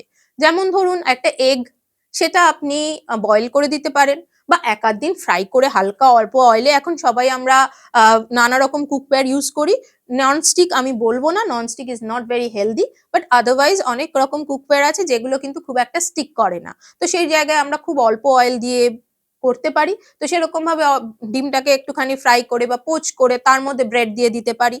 বার্গার বানিয়ে দিতে পারি, কি আগের দিনের সবজি রয়েছে, সেই সবজিটাকে দিয়ে একটা প্যাটি বানিয়ে দিলাম, তার মধ্যে হয়তো একটু সয়াবিন বয়েল করে দিয়ে দিলাম, প্রোটিনও চলে গেল, একটা প্যাটি বানিয়ে দিলাম। তারপরে আমরা কোনো ভেজিটেবলস দিলাম, বা ধরুন কিউকাম্বার, টমেটো, এগুলো দিয়ে সুন্দর একটা বার্গার বানিয়ে দিয়ে দিলাম। ব্রেড তো আমরা এমনিও দিই, কাজে বার্গার ব্রেড দিলাম, অসুবিধা কিছু নেই। এবার প্রতিদিনই একরকম দেবো না, হয়তো কোনোদিনও রুটি, বা রুটির মধ্যেই ওই সবজিটাকে মিক্স করে দিয়ে ওটা একটা পরোটার মতন বানিয়ে দিয়ে দিলাম, সেটাও হতে পারে। তো এইভাবে করে কিন্তু খুব ভয়ঙ্কর যে একটা কিছু দিতে হয় সেটা নয়। আমরা বাদাম ইউজ করি না, মানে যেটা জাস্ট চিনে বাদাম, হ্যাঁ, চিনে বাদামটাকে ভিজিয়ে রাখলাম, হ্যাঁ, চিনে বাদাম, ছোলা, এগুলো দিয়ে তার মধ্যে একটুখানি হয়তো লেবু, একটু চাট মশলা, একটু শসা, বা শীতকালে একটুখানি ক্যাপসিকাম, পেঁয়াজ, টমেটো এইসব দিয়ে একটা চাট মতো বানিয়ে দিয়ে দিলাম। তো এরকম কিন্তু অনেক রকম, বা হয়তো ছোলাটাকে ভিজিয়ে বা গ্রিন মুগ এগুলোকে ভিজিয়ে আমরা কল বের করে দিতে পারি, অঙ্কুরিত যেটাকে বলি, সেটাতে প্রচুর ভালো ভালো নিউট্রিয়েন্ট অ্যাভেলেবিলিটিটা বেড়ে যায়, vitamin C, B group vitamin এগুলোর অ্যাভেলেবিলিটি অনেক বেশি হয়ে যায়, আয়রনটা ভীষণ অ্যাভেলেবল হয়ে যায়। তো এই জিনিসগুলো আমরা কিন্তু টিফিনে দিয়ে দিতে পারি। আমি বলি যে চিজ খাওয়ার এখন বাচ্চাদের খুব হ্যাবিট আছে, তো চিজ বিভিন্ন রকমের না দিয়ে আমরা যদি দইটাকে জাস্ট একটু ছাঁকনির মধ্যে দিয়ে ফ্রিজে রেখে দিই, বা অনেকক্ষণ বাইরেও রেখে দিতে পারি শীতকালে, গরমকালে ফ্রিজেই রাখতে হবে নয়তো খারাপ হবে। তো দইটার থেকে না যত জল আছে ওটা পড়ে যাবে, এবং দইটা একটা থিক হাং কার্ড, এটা খুব এখন পরিচিত জিনিস আমাদের জন্য, এবং তার মধ্যে ছানা। ঠিক আছে, এই দুটোকে না আমি কোনো মিক্সিতে দিতে হবে না, জাস্ট স্পুন দিয়ে কাঁটা চামচ দিয়ে খুব ভালো করে বিট করলাম, কারণ মিক্সিতে দিলে না আবার জল মতন হয়ে যাবে, পুরো খুব পাতলা হয়ে যাবে।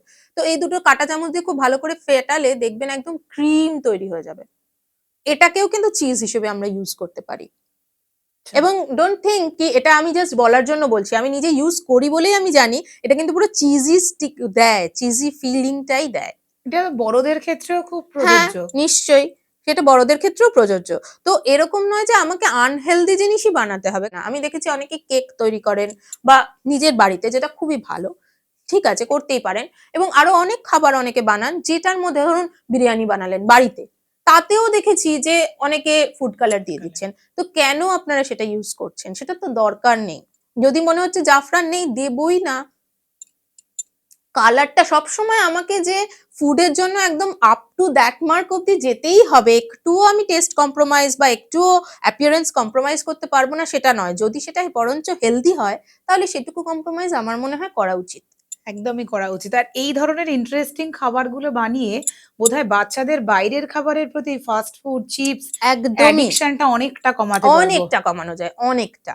কারণ কোনো না কোনো ভাবে আমরাই হয়তো তাদেরকে ওই ফাস্ট ফুড গুলোর প্রতি অ্যাডিক্ট হ্যাঁ, এবং বানাচ্ছি। আমরা ভাবছি যে আমাদের বোধহয় বানাতে গেলে একটা হিউজ কিছু কষ্ট করতে হবে। এটা একদমই তাই। কিন্তু কিছুই করতে হবে না। হয়তো কাজের মধ্যেই আমরা এগুলো করে করে রেখে দিতে পারি। হ্যাঁ, যে একবারে যে ফুলকপিটার কথা বললাম বা অন্য শাক এলো, ওটাকে একটুখানি ব্লাঞ্চ করে নিয়ে আমরা ওইভাবে করে পেস্ট করে রেখে দিলাম। দিলে তারপরে আমার যখন ইচ্ছা হলো, ফ্রিজ এখন সবার বাড়িতে আছে, কাজেই যখন ইচ্ছা হলো আমি বার করে করে ওটাকে ইউজ করলাম। হ্যাঁ, এরম নয় যে আমি ওটাকে মাসের পর মাস রাখবো, সেটা কখনোই করবেন না। আমি বলবো 1 উইকের জন্য ম্যাক্সিমাম স্টোর করবেন, আদারওয়াইজ সেটা নিউট্রিশন আর কিছু থাকে না। আমরা প্রথম থেকেই ব্যালেন্স ডায়েট নিয়ে কথা বলছি। এবার অনেক সময় হয় না যে কাজের চাপে বলুন বা আগের দিন রাত্রিবেলা আমি কিছু হেভি খেয়েছি, তার জন্য পরের দিনের ব্রেকফাস্টটা স্কিপ করে যাচ্ছি। এটা কি ঠিক করছি? একেবারেই নয়, একদমই আমরা ঠিক করছি না। তার কারণ দেখুন, ব্যাপারটা এরকম, আমরা এরকম ভাবি যে আমি ধরুন আপনি আজকে খুব ভালো করে পড়াশোনা করেছেন। এবার আপনার হয়তো ১ সপ্তাহ বাদে পরীক্ষা আছে। পরীক্ষার আগে আপনাকে আর বই খুলতে দেব না। আপনি কনফিডেন্টলি পরীক্ষা দিতে পারবেন কি? পারবেন না। তো সেরকমই আমি আজকে খেয়ে নিলাম, আমি ৭ দিন আর খাবো না, এটা কখনো হয় না। হ্যাঁ? তো আমার শরীর কিন্তু একবারে অনেক খাবারকে যেমন ভালোবাসে না, সেরকম অনেকটা গ্যাপও ভালোবাসে না। একদমই তাই। তা নয়তো কিন্তু আমার ওই ইমব্যালেন্স জনিত যে সমস্ত রোগ হওয়ার কথা সেগুলো সবই হতে পারে। এটা আপনাকে মাথায় রাখতে হবে। কাজেই আমি যদি এরম ভাবি যে আমি আগের দিন ডিনারটা প্রচন্ড হেভি করেছি। প্রথমত আমি ডিনারটা খাওয়ার সময় I must be very cautious, যে আমি হ্যাঁ, হতেই পারে আমার পছন্দের কোনো খাবার হয়েছিল। কিন্তু সেটা আমি এখন তো দেখুন, এখন তো এরকম নয় যে আমরা আমাদের পছন্দের খাবার খেতে পারি না। একটা সময় ছিল সত্যি। কারণ তখন এত দোকান ছিল না। আমরা মানে ওয়ান্স ইন আ ওয়াইল আমরা ভাবতাম যে আচ্ছা এই দোকান থেকে গিয়ে বিরিয়ানি খাবো। হয়তো পার্ক স্ট্রিটে গিয়ে একটা ভালো ফুড আউটলেট পেতাম, বা হয়তো সাবিরে গেলেই আমরা, ধর্মতলায় গেলে তখনই আমরা একটা ভালো মোগলাই আউটলেট পেতাম। এখন তো আর সেইসব নেই। সেসব দিন তো অতীত হয়ে গেছে। তাহলে আমরা এখন যখন চাই তখনই খেতে পারি। কাজেই আমাদের এখন আর হিউজ অ্যামাউন্ট এ খাওয়াই কোনো মানেই নেই সেটার। না। এবং তার সাথে, সাথে আমি যখন আমার পছন্দের জিনিসটা খাচ্ছি সেটা যেমন আমি কন্ট্রোলড ওয়েতে খাবো, সেরকমই পরের মিলটা স্কিপ করার, কিন্তু মিল বলতে ব্রেকফাস্ট তো নয়। খালি পেট কিন্তু আমার তো প্রত্যেকদিন ব্রেকফাস্ট খাওয়ার হ্যাবিট আছে। একদম। আমরা প্যাভলভের থিওরিতে দেখেছিলাম যে একটা কুকুরকে কয়েকদিন ধরে পরপর যদি আমরা একটা টাইমে খাবার দিই, কিছুক্ষণ কয়েকদিন বাদে যদি আমরা তাকে খাবারটা নাও দিই, জাস্ট বেলটা রিং করছি বলে তার জিভ থেকে জল পড়ছে। অর্থাৎ কিনা তার ডাইজেস্টিভ জুসগুলো সিক্রিটেড হচ্ছে। তাহলে আমাদেরও ডাইজেস্টিভ জুস কিন্তু সিক্রিট হচ্ছে। কাজেই আমি যদি তখন কোনো ফুড না দিই, আগের দিনের প্রচন্ড হাইপার অ্যাসিডিটি হয়ে রয়েছে, তার মধ্যে আরো বেশি বা ডাইজেস্টিভ জুস সিক্রেট হওয়ার আগে আমরা যেমন সকালবেলা উঠে ঘরটা পরিষ্কার করে নিই, আমাদের মানে গ্যাস্ট্রিক যে ট্র্যাকটা রয়েছে সেও কিন্তু ওই পরিষ্কার করার জন্য প্রথমেই HCl দিয়ে দেয়। ও কিন্তু আমাদেরকে খুব একটা বিশ্বাস করে না, কারণ আমরা রান্না করা খাবার খাবো না কাঁচা খাবার খাবো সেটা তো কোনো ভরসা নেই। কাজেই সেইটার জন্য ও কিন্তু নিজের একটা ব্যাকটেরিয়াসাইডাল এফেক্ট করে রেখেছে, তাই ও আগে HClটাকে ছড়িয়ে দিল যে এবার যা খাবার আসবে আগে ব্যাকটেরিয়া মরবে, তারপরে আমি আমার কাজ শুরু করব। এবার HCl তো বের করে দিল, কিন্তু আপনি তো খেলেন না, ও তো জানতো না যে আপনি খাবেন না। এবার ও HCl বার করে দিয়েছে, HClটা তখন আপনি হাতটা যদি অ্যাসিডে দেন কেমন লাগে, আপনার পেটের ভেতরটাতে সেরকম লাগছে, আপনি বুঝতে পারছেন না। তাহলে আপনার মিউকাস মেমব্রেন গুলো আস্তে আস্তে এরকম দীর্ঘদিন করতে করতে মিউকাস মেমব্রেনটা ক্ষয় হয়ে যাচ্ছে, পরে গিয়ে আপনার আলসার হচ্ছে, এটা হচ্ছে সেটা হচ্ছে, আপনি বুঝতে পারছেন না যে এটা আপনার লাইফস্টাইল বা ডায়েটারি হ্যাবিটের জন্য হচ্ছে। সেরকমই লাঞ্চ বা ডিনারটাও আমাদের শরীরের জন্য ততটাই দরকার। একদমই, আমার মনে হয় আমরা তো দেখুন, আমরা তো এরকম নয় যে সারা দিন ধরে আমরা কাজ করছি না। হ্যাঁ, আমরা যেমন সারা রাত ঘুমাচ্ছি, আপনাকে কেউ বলছে না যে মিডনাইটে উঠে উঠে খান, বলছে কি? বলছে না। একদমই নয়। কিন্তু যখন আমরা অ্যাক্টিভ রয়েছি সেই সময়, whereas যারা রাত্রে ডিউটি করেন তাদের কাছে কিন্তু ডায়েটটা পুরো অন্যরকম হয়।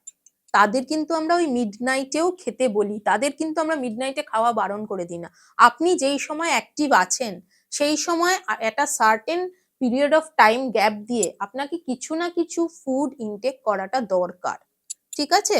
এবং তার পাশাপাশি জল খাওয়াটা দরকার নিজেকে হাইড্রেট রাখার জন্য এবং যাতে প্রপার ডাইজেশন হয় সেই জন্য। এগুলো কিন্তু একটা সার্টেন টাইম লিমিটের মধ্যে গ্যাপ দিয়ে দিয়ে করা দরকার। এমন নয় যে আমি সকালবেলা আমি 3 গ্লাস জল খাই, তারপরে তো আমি ভুলে যাব তার জন্য, এটাতে কোনো উপকার নেই। কারণ আপনার সেই জলটা কিছুক্ষণের মধ্যে ইউরিনেশনের মাধ্যমে বেরিয়ে যাবে, কারণ আপনার ব্লাডার কিন্তু যত ইচ্ছা তত বাড়তে পারে না। কাজে সেই 3 লিটার জলটা যে আপনি খেয়েছেন ওটা তখনকার মতো ফ্লাশ আউট করে গেল। এবার সারাদিনে যে টক্সিনস হচ্ছে সেগুলো আবার গিয়ে সেই কিডনিতে জমাই জমা হচ্ছে। হচ্ছে। কাজে সেখান থেকে স্টোনস তৈরি হলো, নানা রকম প্রবলেমস তৈরি হলো। কাজে সেই জন্য গ্যাপ দিয়ে দিয়ে যেমন জল খাওয়া দরকার সেরকমই ফুড অর্থাৎ ফুয়েলিংও কিন্তু দরকার। এরম নয় যে একবারে প্রচুর খাবো তারপরে আর খাবো না, সেটা হয় না। আমাদের মধ্যে একটা ধারণা আছে যে আর্লি ডিনার করে নিতে হবে। এই মানে সন্ধে ৭টার পর আমাকে আর ডিনার করা যাবে না। কিন্তু তারপরে গিয়েও তো অনেকের ক্ষেত্রে খিদে পাচ্ছে। তখন যে সে খাবারটা আমরা খাচ্ছি সেটা কি শরীরের ক্ষতি করছে? আচ্ছা, এটা আমি সেই জন্যই বলবো যে লাইফস্টাইল আপনার কিরকম। দেখুন, আর্লি ডিনারের কনসেপ্টটা খুব ভালো কনসেপ্ট, হ্যাঁ, কিন্তু সেটা কি আপনার লাইফস্টাইলে যায়? ধরুন এই যে আর্লি ডিনারের কথা বললেন, এটা একটা সময় খুবই চালু ছিল, কারণ একটা সময় মানুষ 7টার পরে আর খুব একটা কিছু অ্যাক্টিভিটি করতো না। তারা বাড়ি চলে আসতো, ডিনার কমপ্লিট করতো এবং তারপরে তারা রিল্যাক্স করতো, গান শুনতো, কবিতা শুনতো বা কিছুই করতো না, বাড়িতে কিছু করতো করে টোরে। এবং আমাদের দেশেও সেটা ছিল যে বেশি আলো টালো জ্বালানো যাবে না, কেরোসিন তেলের অভাব আছে, চলো তাড়াতাড়ি বন্ধ করে দিয়ে শুয়ে পড়ো, এটা ছিল। তখন 6টার মধ্যে বাচ্চাদেরকে খেতে দিয়ে দেওয়া হতো, আমি আমার ইনলসদের কাছে শুনতে পেয়েছি বা বাবা মাদের কাছে শুনেছি 6টার মধ্যে ভাত খাইয়ে ঘুম পাড়িয়ে দেওয়া হতো। কিন্তু এখন আমাদের নাইট লাইফ এতটা বেশি, সেই জায়গায় দাঁড়িয়ে আমরা যদি আর্লি ডিনার করে নিই তারপরেও আমরা অ্যাক্টিভ রয়েছি, কাজে আমাদের তো খিদে পাবে। সেখানে দাঁড়িয়ে তখন আমরা কি করব, তখন আমাদের ক্রেভিং হতে থাকবে। এবং একটা জিনিস আমাকে মনে রাখতে হবে যে আমরা আমাদের শরীরকে ভীষণ বোকা ভাবছি, তাই তাকে যা খুশি তাই বোঝানোর চেষ্টা করছি, এটা হয় না। আপনি যদি আপনার শরীরকে একবার কষ্ট দেন যে না এটা খাবে না, এটা করবে না, পরে কিন্তু সে আবার সেইটার জন্য আপনাকে খোঁচাখুচি করতে থাকবে। কাজেই আপনি আর্লি ডিনারটা করে নিলেন, এবার তারপরে আপনার খিদে পেতে থাকলো এবং তখন কিন্তু আপনার শরীর আপনাকে উইয়ার্ড জিনিস খেতে বলবে। চলো একটু চিপস খেয়ে নাও, চলো একটু পিৎজা অর্ডার করো, চলো একদমই একটু তাই। এটা করো সেটা হ্যাঁ। করো, কারণ তখন আপনার কাছে আর প্রিপেয়ার ডিনারটাও নেই। আপনি ওটাও ভাবতে পারছেন না যে আমাকে তো ডিনারটা খেতে হবে।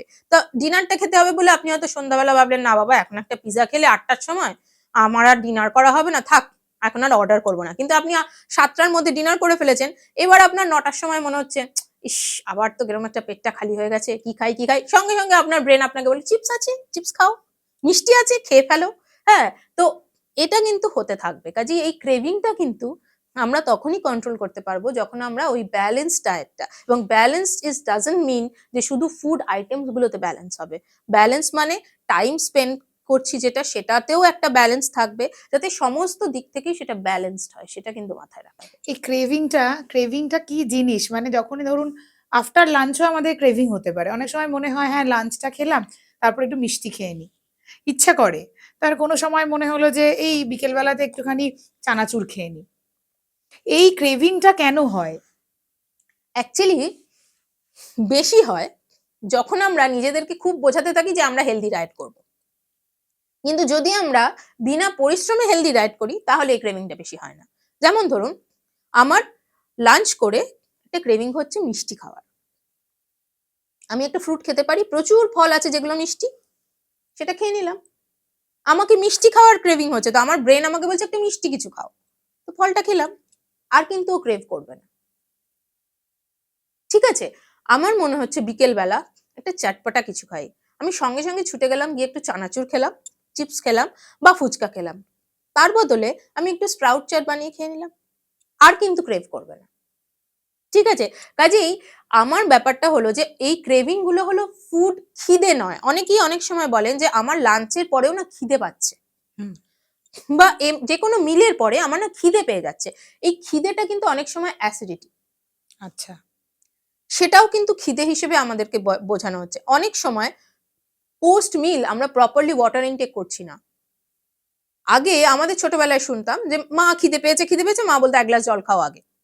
এক্ষুনি তুমি খেয়েছো, এক্ষুনি মোটেই তোমার খিদে পায়নি, 1 গ্লাস জল খাও।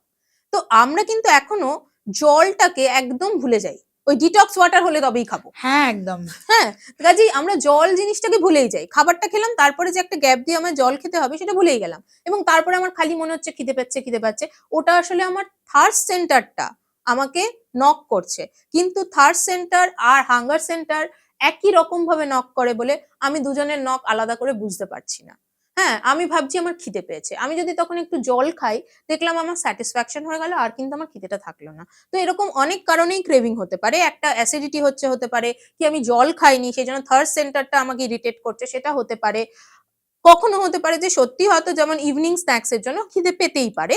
তো সেখানেও তখন যদি আমি একটু হেলদি খাই, যেটা হয়তো যেই ধরনের খাবার খেতে ইচ্ছা করছে সেই ধরনের টেস্টের কিছু হেলদি, তাহলেও কিন্তু ক্রেভিং স্যাটিসফাইড হবে। কিন্তু যদি আমি একটা ফুচকা খাই, আমার কিন্তু ক্রেভিং স্যাটিসফাইড হবে না। আমার মনে হয় ১০ টা খেয়েও মনে হবে আরো ২০ টা খাই। তো সেই জন্য আনহেলদি খাবারের ক্ষেত্রে কিন্তু আমার ক্রেভিংটা চলতেই থাকবে। কিন্তু হেলদি খাবার আমি অল্প একটু খেলেও মনে হবে যেন আমার স্যাটিসফাই হয়েছে। সো সেইটা কিন্তু মাথায় রাখতে হবে। কিটো ডায়েট বা ইন্টারমিটেন্ট ফাস্টিংটা কি জিনিস? আচ্ছা, ইন্টারমিটেন্ট ফাস্টিং যেটা আমি আগের কথাতেও বলছিলাম, আগে ইন্টারমিটেন্ট ফাস্টিংটা বলে দিই, যে এই যে রাত্রেবেলা না খেয়ে থাকা বা অনেকটা গ্যাপ দেওয়ার কথা আমি বলছিলাম। ইন্টারমিটেন্ট ফাস্টিং আপনি বলবেন অনেক ডায়েটিশিয়ানরাও প্রেসক্রাইব করে বা অনেক ডক্টরসরা প্রেসক্রাইব করে। ব্যাপারটা যেটা, সেটা হলো যে ইন্টারমিটেন্ট ফাস্টিং কাকে প্রেসক্রাইব করা হচ্ছে, ইন্টারমিটেন্ট ফাস্টিং, কিটো ডায়েট, এগুলো কাকে দেওয়া হচ্ছে, কত দিনের জন্য দেওয়া হচ্ছে, সেটা কিন্তু তার লাইফস্টাইল, তার সমস্ত কিছু দেখে প্ল্যান্ড ওয়েতে দেওয়া হচ্ছে। যখন সেটা প্ল্যান্ড ওয়েতে দেওয়া হচ্ছে তখন হয়তো সেটা কাজ করছে, এবং সেটা কিন্তু যাবজ্জীবন নয় আচ্ছা। বা মাসের পর মাসও নয়। হুম। সেটা তার অবস্থাটা পরিপ্রেক্ষিতে হয়তো আমরা ক্যালকুলেট করে কখনো দিচ্ছি, এবং তখনও আমরা তাকে বলে দিচ্ছি যে আপনি কিন্তু এর পরে আমাদের সঙ্গে যোগাযোগ করুন, বা এই সময় ডিউরেশন বাদ আমাকে রিপোর্ট করুন, তারপরে আমি কিন্তু সেটা চেঞ্জ করতে করতে যাচ্ছি।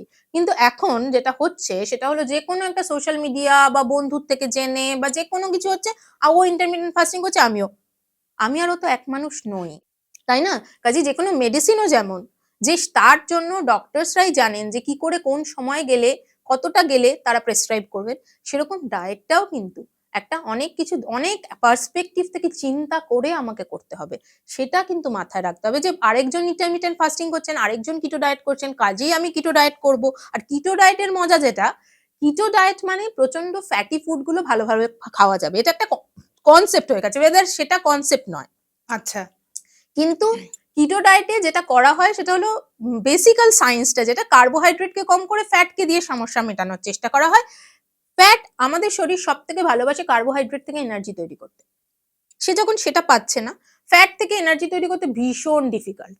প্রথমত তো বাইল ভালোভাবে না বেরোলে ফ্যাট ডাইজেস্ট হবে না। সেই ডাইজেশনেই একটা সামান্য জিনিস বলছি, জলের মধ্যে ১ ফোঁটা তেল দিলে সেটা গুলবে না। না। এবার আমাদের শরীরে যা যা জিনিস আছে ফ্লুইড, সেগুলো সবই জলীয় বেসিক্যালি। তো সেগুলোর মধ্যে ওই ফ্যাটটাকে গোলানো, তারপরে সেখান থেকে এনার্জি তৈরি করা, শরীরকে প্রচুর খাটতে হয়। এবার আপনি আমি যেমন বেশি খাটতে পছন্দ করি না, শরীরও কিন্তু পছন্দ করে না। ফলে ফ্যাট থেকে ওরা, মানে এই যে এনার্জিটা তৈরি করা, এটা এত ডিফিকাল্ট প্রসেস বলে ওরা তখন কি করে, বডি ফ্যাট কি মানে ফ্যাট থেকেই যখন এনার্জি তৈরি করতে চলে বডি ফ্যাটই ভাঙি। এবং শুধু বডি ফ্যাট নয়, স্টারভেশন যদি আমরা কোনো রকমের করি, কিটো ডায়েট বলুন, ইন্টারমিডিয়েট ফাস্টিং বলুন কি নর্মাল স্টারভেশন বলুন, প্রথমে কিন্তু আমাদের বডির যা কার্বোহাইড্রেট আছে সেই স্টোরটাই নষ্ট হবে।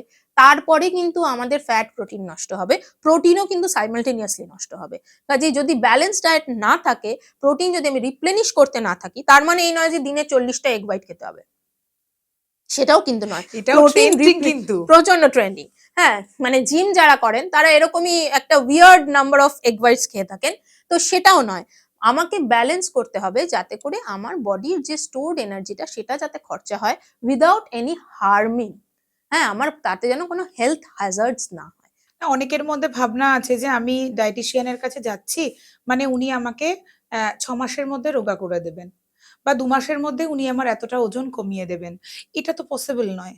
একদমই নয়। তার কারণ হলো যে আপনার শরীরটা, ডায়েটিশিয়ান তার বিচার বুদ্ধি, তার নলেজ, তার ক্যালকুলেশন, এই ক্যালকুলেশন গুলো করি কিভাবে না, আমরা যখন বিভিন্ন রকম রিসার্চ হয়, সেই রিসার্চে যে ডেটা পাওয়া যায়, সেই ডেটাতে ধরুন 100 জনের ওপর কাজ করেছি, করে দেখা গেল 75 জনেরই এই কাজটা হচ্ছে, এইভাবে জিনিসটা রেসপন্ড করছে। সেই মতন একটা ডেটা তৈরি হলো এবং সেই মতন একটা ফর্মুলা তৈরি হলো, আমরা সেই ফর্মুলাতে এগোতে থাকলাম। আপনি তো সেই 75 জনের বাইরেও হতে পারেন। কাজেই এটা মনে করা ভুল যে আপনি আমার পাশে অমুক এসছিল আপনার কাছে ডায়েট করে গেছে, তাই আমি এসছি, আপনি আমাকে ডায়েট চার্ট করে দিন। হ্যাঁ, অমুকের মতো তো আমার কাজ হলো না, তার মানে আপনি আমায় ভালো করে দেখলেন না। এটা নয়। এটা হতে পারে আপনার শরীরে সেটা ঠিক মতন কাজ করেনি। হ্যাঁ, খুব মজার একটা ইনসিডেন্স শেয়ার করি। আমরা জানি যে ফাইবারযুক্ত খাবার বেশি খেলে আমাদের ডায়াবেটিসটা কন্ট্রোলে থাকে। হ্যাঁ, যেমন ধরুন আমরা ডায়াবেটিকদের অনেক সময় বলি স্প্রাউট খেতে হবে, বা অনেক অন্যান্য জিনিস বলি যে যাদের এগুলো খুব হাই ফাইবার, রুটি খেতে হবে। জেস্টেশনাল ডায়াবেটিস অর্থাৎ যারা প্রেগনেন্সিতে ডায়াবেটিসে আক্রান্ত হচ্ছেন, তাদের ক্ষেত্রে অনেকের ক্ষেত্রে আমি দেখেছি ভীষণ মজার একটা জিনিস, রুটি খেলে ব্লাড সুগার স্পাইক করছে, ভাত খেলে কমে যাচ্ছে। ঠিক আছে, কাজেই এবং স্প্রাউট খেলে ব্লাড সুগার স্পাইক করছে, এরকমও কেস আমি নিজে পেয়েছি। আচ্ছা, কাজেই কোনো একটা ফুড আপনার শরীরে কিভাবে কাজ করছে সেটা আমি তখনই জানতে পারবো যখন আপনি আমাকে তারপরে রিপোর্টিংটা দেবেন। যেমন জেস্টেশনাল ডায়াবেটিসের জন্য যেটা আমরা করি সেটা হলো ব্রেকফাস্ট, লাঞ্চ, ডিনার, তার 1 ঘন্টা বাদ বাদ আমরা বলি যে একটা করে আপনাকে পিপি নিতে হবে এবং একটা এমটি স্টমাকে ফাস্টিং নিতে হবে। এবার আপনি আমাকে সেগুলো পাঠাবেন, তক্ষুনি পাঠাবেন। এবং আমি দেখবো যে আপনি ব্রেকফাস্ট কি করেছিলেন, আমি হয়তো 4টে অপশন দিয়েছিলাম, তার মধ্যে আজকে আমি এই অপশনটা খেয়েছি এবং আমার ব্লাড সুগার এই এসছে। তার থেকে আমি বুঝতে পারবো যে আপনার শরীরে কোন ফুডটা কিভাবে কাজ করছে। সেই অনুযায়ী আমি আপনাকে বললাম আচ্ছা নেক্সট দিন আপনি তাহলে এটা করবেন, এটা করবেন না। ঠিক আছে, তো এগুলো কিন্তু ইন্ডিভিজুয়ালাইজ হয় এবং এটা মনে করার কোনো কারণ নেই যে অমুকের শরীরে ওটা ভালো কাজ হয়েছে মানে আমার কাজ হবে, 1 মাসের মধ্যেই কাজ হবে বা 3 মাসই লাগবে, এটা কিন্তু জ্যোতিষী ছাড়া কেউ বলতে পারবে না। আমরা তো পারবোই না। তার কারণ আপনার শরীরটা আপনারই, সে কিভাবে মানে রিঅ্যাক্ট করবে সেটা আপনিও বুঝতে পারছেন না, আমিও বুঝতে পারছি না, সেটা সেই জানে। একজন ডায়াবেটিক পেশেন্টের ডায়েট কেমন হওয়া উচিত? আচ্ছা, ডায়াবেটিক পেশেন্টের ডায়েটটা না খুব মজার। হ্যাঁ, সবাই ভাবে যে ডায়াবেটিস হয়েছে, এই রে আমার তো সব খাওয়া দাওয়া বন্ধ হয়ে গেল, আমার বাঁচাই বন্ধ হয়ে গেল, আমি আর বেঁচে থেকে কি করব। এবং কিন্তু এক্স্যাক্টলি এটা হচ্ছে, ভাবছে সবাই কিন্তু। হ্যাঁ, এবং তার ফলে তাদের ওই যে ক্রেভিং, আপনি যেই ভেবে ফেলবেন যে আমার না প্রচুর বাধা, যেমন ধরুন আপনার অঙ্ক করতে ভাল লাগছে না, কিন্তু আপনার কুইজ করতে খুব ভালো লাগে, ধাঁধা সলভ করতে খুব ভালো লাগে। এবার যখনই অঙ্ক আসছে, ছোটবেলায় আমরা একটা গল্প শুনেছিলাম না যে একটা বাচ্চাকে রসগোল্লা খাওয়ানো হচ্ছে, তো বলে কটা রসগোল্লা খেলি, এই দাদা অঙ্ক করাচ্ছি কিন্তু। ঠিক আছে, তো ব্যাপারটা যেন সেটা না হয়ে যায়, কোনো জিনিসই যেন খুব বোরিং না হয়ে যায়, সেটা আমাকে বুঝতে হবে এবং সেটা বোরিং হওয়ার কিন্তু কোনো মানেও নেই। হ্যাঁ, তো ডায়াবেটিক ডায়েটের ক্ষেত্রে আমি যেটা বলি যে আলটিমেটলি সেই ডায়েটটা হলো একটা নর্মাল হেলদি ডায়েট। কিভাবে আমি একটু বুঝিয়ে দিই। মিষ্টি খাওয়া যাবে না। আমরা কি আমাদের নর্মাল হেলদি অ্যাডাল্টসরা প্রত্যেকদিন মিষ্টি খাওয়া যায় আমাদের ডায়েটে, ব্যালেন্স একদমই যায় না। ডায়েটে? যায় না। এখানেও তাই। এবার আপনি একটাও মিষ্টি খেতে পারবেন না, হ্যাঁ কখনো কখনো ডায়াবেটিকরা একটাও মিষ্টি খেতে পারবে না, ব্যাপারটা তা নয়, কিন্তু তার সুগারটা সেদিন কত কখন কি আছে বা তার ট্রেন্ডটা কি চলছে সেই অনুযায়ী আমরা তাদেরকে বলি যে এই সময় আপনি খেতে পারবেন বা আপনার এত স্পাইক আছে এখন আপনি খেতে পারবেন না, এইটুকু। তৈলাক্ত খাবার খাওয়া যাবে না। নর্মাল হেলদি ইন্ডিভিজুয়ালকে কি আমরা তৈলাক্ত খাবারের জন্য প্রেসক্রাইব করি? করি না। সেম ফ্রুটস ভেজিটেবলস প্রচুর পরিমাণে খেতে হবে। নর্মাল হেলদি ইন্ডিভিজুয়ালকেও আমরা তাই বলি ফ্রুটস অ্যান্ড ভেজিটেবলস প্রচুর পরিমাণে খেতে হবে, প্রচুর পরিমাণে ফাইবার রিচ ফুড খেতে হবে। নর্মাল ইন্ডিভিজুয়ালকেও তাই বলি। কাজে ব্যাপারটা কিন্তু এমন নয় যে ওটা একটা খুব ভয়ঙ্কর জিনিস, ওটা নয়। সবকিছুই আপনি খেতে পারবেন, হেলদি ব্যালেন্স ডায়েট খেতে পারবেন। আর হ্যাঁ, ফাস্ট ফুড বা ফ্যাটি ফুড বা এক্সট্রা সুইটস এগুলো নর্মালিও আপনার সবসময় খাওয়া উচিত নয়, কাজেই আপনি খাবেন না। ব্যাস সিম্পল। একটা মজার কথা বলি, আমার বাড়িতে শ্বশুর শাশুড়ি দুজনেই ডায়াবেটিক পেশেন্ট। এবার তাদের একটা সময় আসে যে আমার পিপিটা চেক করতে হবে। এবার আগের দিন মিষ্টি খেয়েছি মানে পরের দিনে আমি পিপি চেক করবো না, এটা ভীষণভাবে আমাদের বাড়িতে ঘটে না। আমি কিন্তু আজকে একটা মিষ্টি খেয়েছি তাই কালকে আমার পিপিটা চেক হবে না। তাদের মধ্যে একটা ধারণা এসে গেছে যে আজকে মিষ্টি খেয়েছি বলে কালকে পিপি চেক করলে আমার সুগারটা বেশি উঠবে। এটা কি সঠিক? না, হয়তো পিপি চেক করলে আগের দিনেরটা আসবে না, কিন্তু আপনি ওই মিলটাই খেলে সেই সময়টা হয়তো আসতেই পারে, বা আপনি খুব স্ট্রেসফুল কন্ডিশনে আছেন তখন আসতেই পারে। কিন্তু ব্যাপারটা এটা যে এটা তো অনেকটা আমাদের অস্ট্রিচের মতন হয়ে যাচ্ছে। অস্ট্রিচ কি করে, যখন প্রচন্ড বালির ঝড়টার উঠছে বা কোনো একটা ওর উপরে অ্যাটাক আসছে, ও তখন মাথাটা বালিতে ঢুকিয়ে দিল। ও কাউকে দেখতে পাচ্ছে না, কাজেই তার মানে ওর বিপদ নেই। আসলে তো তা নয়। কাজেই আপনার ব্লাডে সুগারটা তো বেশি এসছে, আছে। আছে। সেটা আপনার ব্লাডে বেশি থাকার জন্য আপনার শরীরে যা যা ক্ষতি করার সেটা তো সে করছে। অনেকে আমাকে এটাও বলেন, আমি হয়তো ধরুন ডায়াবেটিক মাদারদের বা অন্য ডায়াবেটিক পেশেন্টদের আমি বললাম যে আপনি আমাকে এই এতদিন বাদে, বা ডায়াবেটিক মাদারদের ক্ষেত্রে যেটা বলছিলাম রেগুলারলি চেক করতে হয়, তো চেক করে আমাকে জানাবেন। তো আমি তারপরে হয়তো নক করলাম, কি হলো জানালেন না? বিশেষ করে প্রেগনেন্টদের জন্য আমাদের জানতেই হয়, তো আমি হয়তো নক করলাম, কি হলো আপনি জানালেন না? তাড়াতাড়ি জানান। তখন উনি বললেন, আসলে মিলটা না আমি একটু উল্টোপাল্টা খেয়ে নিয়েছি, তো তাই আমি আর পিপিটা চেক করিনি। কিন্তু পিপিটা চেক না করা মানে আপনার সুগারটা বেশি আসেনি তা তো নয়। সুগারটা ভেতরে বেশি এসছে। ওয়েদার আপনি যদি পিপিটা চেক করতেন, তাহলে ওইটার জন্য আপনার এফেক্টটা কি হচ্ছে সেটা বুঝে নিয়ে আপনাকে ফার্দার গাইডেন্সটা বেটার দেওয়া যেত। এখন তো আমরা গুগলকে বেশি ভরসা করি, তো সেখানে কোনো জায়গায় দেখতে পেয়েছি গ্লুটেন ফ্রি ডায়েট। এই গ্লুটেনটা কি, আর এই গ্লুটেনটা আমাদের শরীরে কতটা ইম্পর্টেন্ট? আচ্ছা, আমি একটা জিনিস বলি, সেটা হলো যে হ্যাঁ, এই গ্লুটেনটা কি?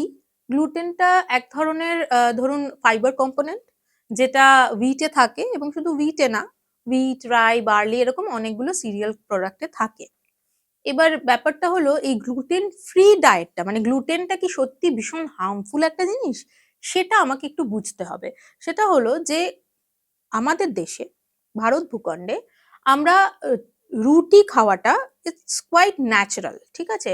এবং হ্যাঁ, অবশ্যই দেখবেন যে বাঙালিরা আগে হয়তো এতটা রুটির প্রতি অভ্যস্ত ছিল না, কিন্তু একটা বেশ কিছু বছর, মানে এই নয় যে ৫ বছর ৭ বছর নয়, তারও অনেক বেশ কিছু বছর, ৩০-৪০ বছর ধরে তারা কিন্তু রুটিতে অভ্যস্ত হয়েছে। তো সেখানে দাঁড়িয়ে বিদেশের দিকে যদি আমরা তাকাই, বিদেশে কিন্তু আর্লি 80s কি আর্লি 70s বা তারও আগে থেকে তারা কিন্তু রিফাইন্ড প্রোডাক্টস এর ওপর বেশি ডিপেন্ড করছে। তো যখনই কোনো প্রোডাক্টকে রিফাইন করতে হচ্ছে, তার মধ্যে কিছু জিনিস সরে যাচ্ছে, তার নিউট্রিয়েন্ট কন্টেন্ট কিছু চেঞ্জ হয়ে যাচ্ছে। সেরকমই হুইটকে যখনই রিফাইন করা হচ্ছে, গ্লুটেনটা সরে যাচ্ছে। তো এই দীর্ঘ এত বছর, এত দশক গ্লুটেন না খাওয়ার ফলে আমরা যদি বিদেশি পপুলেশনে দেখি, বেশিরভাগই দেখবো যারা এই ধরনের রিফাইন্ড ফুডে অভ্যস্ত তাদের গ্লুটেন অ্যালার্জি আছে। তারা যখন গ্লুটেন খেতে চাইছে, বা তারা যখন আমাদের দেশে বা অন্য কোনো দেশে আসছে যেখানে গ্লুটেন সমেতই আটা তৈরি হচ্ছে বা খাবার তৈরি হচ্ছে, তখন কিন্তু দেখা যাচ্ছে যে তাদের সমস্যা হচ্ছে। এবং তারা এবার বলছে যে গ্লুটেনটা ভীষণ হার্মফুল একটা জিনিস, সেটা অ্যালার্জি তৈরি করবে, কাজেই তুমি গ্লুটেন ছাড়া খাও। অনেক সময় সেটা তোমাকে ফ্যাটি করে দেবে, তোমাকে যেহেতু তার শরীরে একটা অ্যালার্জিক রিয়াকশন তৈরি হচ্ছে, তখন কি হবে, একটা স্ট্রেস তৈরি হচ্ছে, বা শরীরে স্ট্রেস তৈরি হওয়া মানেই নানা রকম সমস্যা তৈরি হওয়া, এবং সেখান থেকে নানা রকম ব্যাপার হবে। তো সেই জন্য তারা বলছে গ্লুটেন ফ্রি খাও। কিন্তু আমাদের দেশে we are quite habituated with the gluten. তো যদি কোনো ইন্ডিভিজুয়ালের প্রবলেম না থাকে, তাহলে শুধুমাত্র কল অফ দ্য ফ্যাশন আর কল অফ দ্য ট্রেন্ড গিয়ে আমাকে গ্লুটেন ফ্রি খেলে তাহলে কিন্তু কিছু বছর বাদে আমিও কিন্তু গ্লুটেন অ্যালার্জিক ফিল করব, আমার কাছে কিন্তু গ্লুটেন আর ডাইজেস্ট হবে না। ঠিক আছে, সেম উইথ দ্য ল্যাকটোজ। আচ্ছা। ল্যাকটোজের ক্ষেত্রেও আমরা যদি দেখি আমাদের বাবারা বা তাদেরও আগে আমাদের ঠাকুমা দিদা এরা কিন্তু দেখেছি যে রীতিমতো বয়সকালে দুধ মুড়ি দুধ খই খেত, কিন্তু আমরা এখন আমাদের এজেই কিন্তু আর দুধ হয়তো টলারেট করতে পারি না অনেকেই। হ্যাঁ, তো সেই ক্ষেত্রে এসে কেন না আমাদের আর সেই হ্যাবিটটা নেই, রেগুলার দুধ খাওয়ার হ্যাবিটটাই আমরা ছেড়ে দিয়েছি বহুদিন। তো আমাদের এনজাইম, আমি বলছিলাম যে আমাদের বডি খুব ইন্টেলিজেন্ট, সে যখন দেখছে যে আমার এই জিনিসটা আর শরীরে বেশি আসছে না, তাহলে সেইটাকে ডাইজেস্ট করার জন্য যে এনজাইমগুলো দরকার সেগুলো সে আর বানিয়ে ওয়েস্ট করবে না, সে সেই র মেটেরিয়াল গুলো দিয়ে অন্য জিনিস তৈরি করবে যেগুলো সে বডিতে পাচ্ছে সেগুলোকে ডাইজেস্ট করার জন্য। ফলে কি হচ্ছে, বডি ভুলে যাচ্ছে, যেমন একটা অঙ্ক আমরা অনেকদিন না করলে ভুলে যাই কিভাবে করতে হবে, ঠিক সেম ভাবে সে কিন্তু ভুলে যাচ্ছে যে কিভাবে ওই এনজাইমটা বানাতে হয়। এবার হঠাৎ করে আমি যদি সেই খাবার শুরু করি আবার, তখন ওটা আমাকে আর ডাইজেস্ট করতে অসুবিধা হচ্ছে এবং তখন একটা অ্যালার্জিক রিয়াকশন মতো হচ্ছে, আমাদের প্রবলেম হচ্ছে, কারণ আমার বডি ওটাকে আর চিনতে পারছে না। সেই জন্য আমরা যখন এখন গ্লুটেনে অভ্যস্ত আছি, আমাদের যখন অসুবিধা হচ্ছে না, তখন ওটার পেছনে দৌড়ে কোনো লাভ নেই। তবে হ্যাঁ, আমি এটা বলবো, কিছু কিছু ক্ষেত্রে ধরুন থাইরয়েড বা অন্য আরো কিছু কিছু ডিজিজ আছে যেখানে মানুষ গ্লুটেনে প্রবলেম ফেস করে, তো সেটা আমরা তাদের রিপোর্ট দেখে বা তাদের হিস্ট্রি নিয়ে আমরা বুঝতে পারি যে তাদের গ্লুটেনে কোনো প্রবলেম হচ্ছে। তো তখন হয়তো আমরা তাদেরকে গ্লুটেন ফ্রি দিয়ে দেখলাম যে আদৌ সেটা রেসপন্স হচ্ছে কিনা, কারণ আমাদের দেশে এখনো পর্যন্ত আমরা প্রত্যেকটা অ্যালার্জেনের টেস্ট দিই না, কারণ এটা একটা হিউজ ব্যাপার এবং এখন তো জেনেটিক্যালিও টেস্ট করা যায়, কিন্তু সেটাও খুব খরচ সাপেক্ষ। তো সেই জন্য আমরা ট্রায়াল এন্ড এরর মেথডটাকে বেশি বিশ্বাস করি বা বেশি ইউজ করি। রাদার বিশ্বাস তো অবশ্যই আমরা জিন টেস্টকে বেশি করা উচিত, কিন্তু যেহেতু সেটা খুবই এক্সপেন্সিভ, তাই জন্য আমরা ট্রায়াল এন্ড এরর মেথডটাতে যাই। তো আমরা সেই জন্য তখন কিছু কিছু ক্ষেত্রে হয়তো আমরা গ্লুটেন ফ্রি দিয়ে দেখলাম যে সেটা যদি কাজ করে, তখন তাকে বললাম আপনার আর গ্লুটেনটা টলারেট হচ্ছে না, তাই আপনি গ্লুটেনটা অ্যাভয়েড করবেন। কিন্তু সেটা মানে এটা নয় যে এটা আপামর জনসাধারণের জন্য খারাপ, সেটা কিন্তু নয়। আর থাইরয়েড আর ইউরিক অ্যাসিডের ক্ষেত্রে অনেক সময় প্রোটিন জাতীয় খাবার খেতে বারণ করা হয়। যেমন আমি নিজেও থাইরয়েড পেশেন্ট, তো বাঁধাকপি, ফুলকপি, সয়াবিন এই জাতীয় খাবার বা বিভিন্ন রকমের ডাল এগুলো খাওয়া বারণ, বা ইউরিক অ্যাসিডের ক্ষেত্রেও প্রোটিন জাতীয় খাবার খাওয়া বারণ থাকে, সেটা কেন? আচ্ছা, থাইরয়েড একটা আলাদা ব্যাপার, ইউরিক অ্যাসিড আলাদা ব্যাপার, একটা একটা করে আসছি। প্রথম কথা হলো থাইরয়েডে যেটা বললেন প্রোটিন জাতীয় খাবার ঠিক বলবো না, তবে হ্যাঁ সয়াবিনটা খাওয়া বারণ থাকে। এবার এই যে আহ, সবজি বা সয়াবিন এগুলো বললেন, এগুলোতে কিছু কিছু কেমিক্যালস থাকে, মানে কেমিক্যাল ইন দ্য ফর্ম কি, এটা আমি বলছি না যে কোনো ইন্ডাস্ট্রিয়াল কেমিক্যাল বা কোনো ইন্ডাস্ট্রিতে তৈরি হচ্ছে সেরকম নয়, এটা হলো ইনবিল্ট, ওগুলোর মধ্যেই থাকে। যে কোনো খাবারই, যে কোনো খাবার আমাদের শরীরে গিয়ে অ্যাসিমিলেট হয়, তো সেটা একদম ওই খাবারটা হিসেবে অ্যাসিমিলেট হয় না, ওটা কেমিক্যালি ব্রাঞ্চড হয়ে যায় এবং তারপরে অ্যাসিমিলেট হয়। তো সেখানে তার যে কেমিক্যাল গুলো রয়েছে সেগুলো আমাদের থাইরয়েডকে একটা ভুল ইনফরমেশন নিয়ে দেয়, ফলে আমাদের শরীর থাইরয়েড, যাদের ধরুন হাইপার থাইরয়েডিজম হ্যাঁ। আছে, হ্যাঁ, বা হাইপো থাইরয়েডিজম আছে, দুটো কিন্তু আলাদা জিনিস। আচ্ছা। ঠিক আছে, একটা ক্ষেত্রে আমাদের থাইরয়েড মানে গ্ল্যান্ড বেশি বেশি করে সিক্রিট করছে, টি3 টি4টা, আরেকটার ক্ষেত্রে সিক্রিট করতে পারছে না, সেটা হয়তো আমার আয়োডিনের জন্য প্রবলেম হতে পারে বা অন্য অন্য বিভিন্ন এই যে ফুড গুলো বললাম সেগুলোর জন্য হতে পারে। তো সেগুলো গিয়ে প্রবলেম করছে বলে তৈরি করতে পারছে না, কিন্তু আমার ব্রেন ভাবছে কি যে আরে আমার তো টি3 টি4 তৈরি করতেই হবে কারণ আমার অন্য ফাংশন আছে, তখন আমার ব্রেন থাইরয়েড স্টিমুলেটিং হরমোনটাকে অনেক বেশি বেশি করে তৈরি করে ফেলছে যে তুমি যাও গিয়ে বলো আরো আরো তৈরি করতে। কিন্তু বেসিক প্রবলেম, ধরুন আয়োডিন নেই শরীরে বা আয়োডিন অ্যাবজর্ব করতে পারছি না, বা এই কেমিক্যাল গুলো যেগুলো বললাম এগুলো আমার প্রবলেম করছে থাইরয়েড টি3 টি4 কে তৈরি করতে। তো সেক্ষেত্রে টিএসএইচ যতই বেরোক না কেন এগুলো তৈরি হবে না। তো তখন আমরা বলি এই ধরনের খাবার থেকে বিরত থাকুন, যাতে টিএসএইচ নিজের কাজটা ঠিক মতো করতে পারে। কিন্তু সেটা আবার দুরকম থাইরয়েডের ক্ষেত্রে কিন্তু এক নয়। এবার সেই জন্য আপনাকে গাইডেন্স দিতে হবে যে কোন ক্ষেত্রে আমি কোন খাবারটা বাদ দেবো, আচ্ছা। এটা। আর ইউরিক অ্যাসিডের ক্ষেত্রে, ইউরিক অ্যাসিড হলো এমন একটা জিনিস যেটা প্রোটিন যখন আমাদের শরীরে ভেঙে যায় তার ফলে যে নাইট্রোজেনাস এন্ড প্রোডাক্ট গুলো তৈরি হয় সেগুলোর সময় আমাদের ইউরিক অ্যাসিড তৈরি হয়, তার একটা স্টেপ। এবার এই ইউরিক অ্যাসিডটা কিছুটা পরিমাণে আমাদের শরীরে তৈরি হবেই, আমি যাই করি না কেন। এবার তার থেকে বেশি তৈরি হয়ে গেলে মুশকিল। তো সেটা যদি হয় তাহলে সেক্ষেত্রে আমরা কিছু কিছু ধরনের খাবার বারণ করি, সেটা প্রোটিন বা বলে নয়, সেটা হয়তো অনেক সময় সিডস বারণ করতে পারি। এটা ডিপেন্ড করে, এটা জরুরি নয় যে সবাইকেই সবটা বারণ করব, কতটা আছে কিরকম তার রেঞ্জটা রয়েছে সেই অনুযায়ী বারণ করব, সেই অনুযায়ী। কারণ বোঝা যাচ্ছে যে প্রোটিন বা নাইট্রোজেনাস ফুডের যে এন্ড প্রোডাক্ট সেখানে প্রবলেম হচ্ছে, কাজে অনেক সময় নাইট্রোজেনাস ফুডটাকে কন্ট্রোল করে দিয়ে আমরা করতে পারি। আবার এখানে মনে রাখতে হবে যে আমরা কিন্তু সব সময় যে ইউরিক অ্যাসিডের জন্য সব প্রোটিন বন্ধ করে দিই তা কিন্তু নয়। যেমন একটা খুব মজার কথা বলি, যে ডিম, ডিমটা একটা মোনোনিউক্লিয়াস, অর্থাৎ ডিমের মধ্যে যে ইয়কটা আছে ওটাই সেলের নিউক্লিয়াস, ডিমটা একটা সেল, ওটার মধ্যে নিউক্লিয়াস, ওটার অনেক সময় আমরা খেতে বলি, কিন্তু মাছের ডিম খেতে বারণ করি, কারণ মাছের ডিম ওইটুকুর মধ্যে বহু সেল রয়েছে, হ্যাঁ, তাতে exactly. প্রচুর প্রচুর নিউক্লিয়াস আছে, প্রচুর নিউক্লিক অ্যাসিড আছে। হুম। ঠিক আছে, তো এগুলো কিন্তু খুবই একটা মানে ক্রুশিয়াল থিংস, যে কোনটা বারণ করব আর কোনটা বারণ করব না সেটা সেই মানুষটার কে দেখে এবং তার রিপোর্টস দেখে আমরা ডিসাইড করব।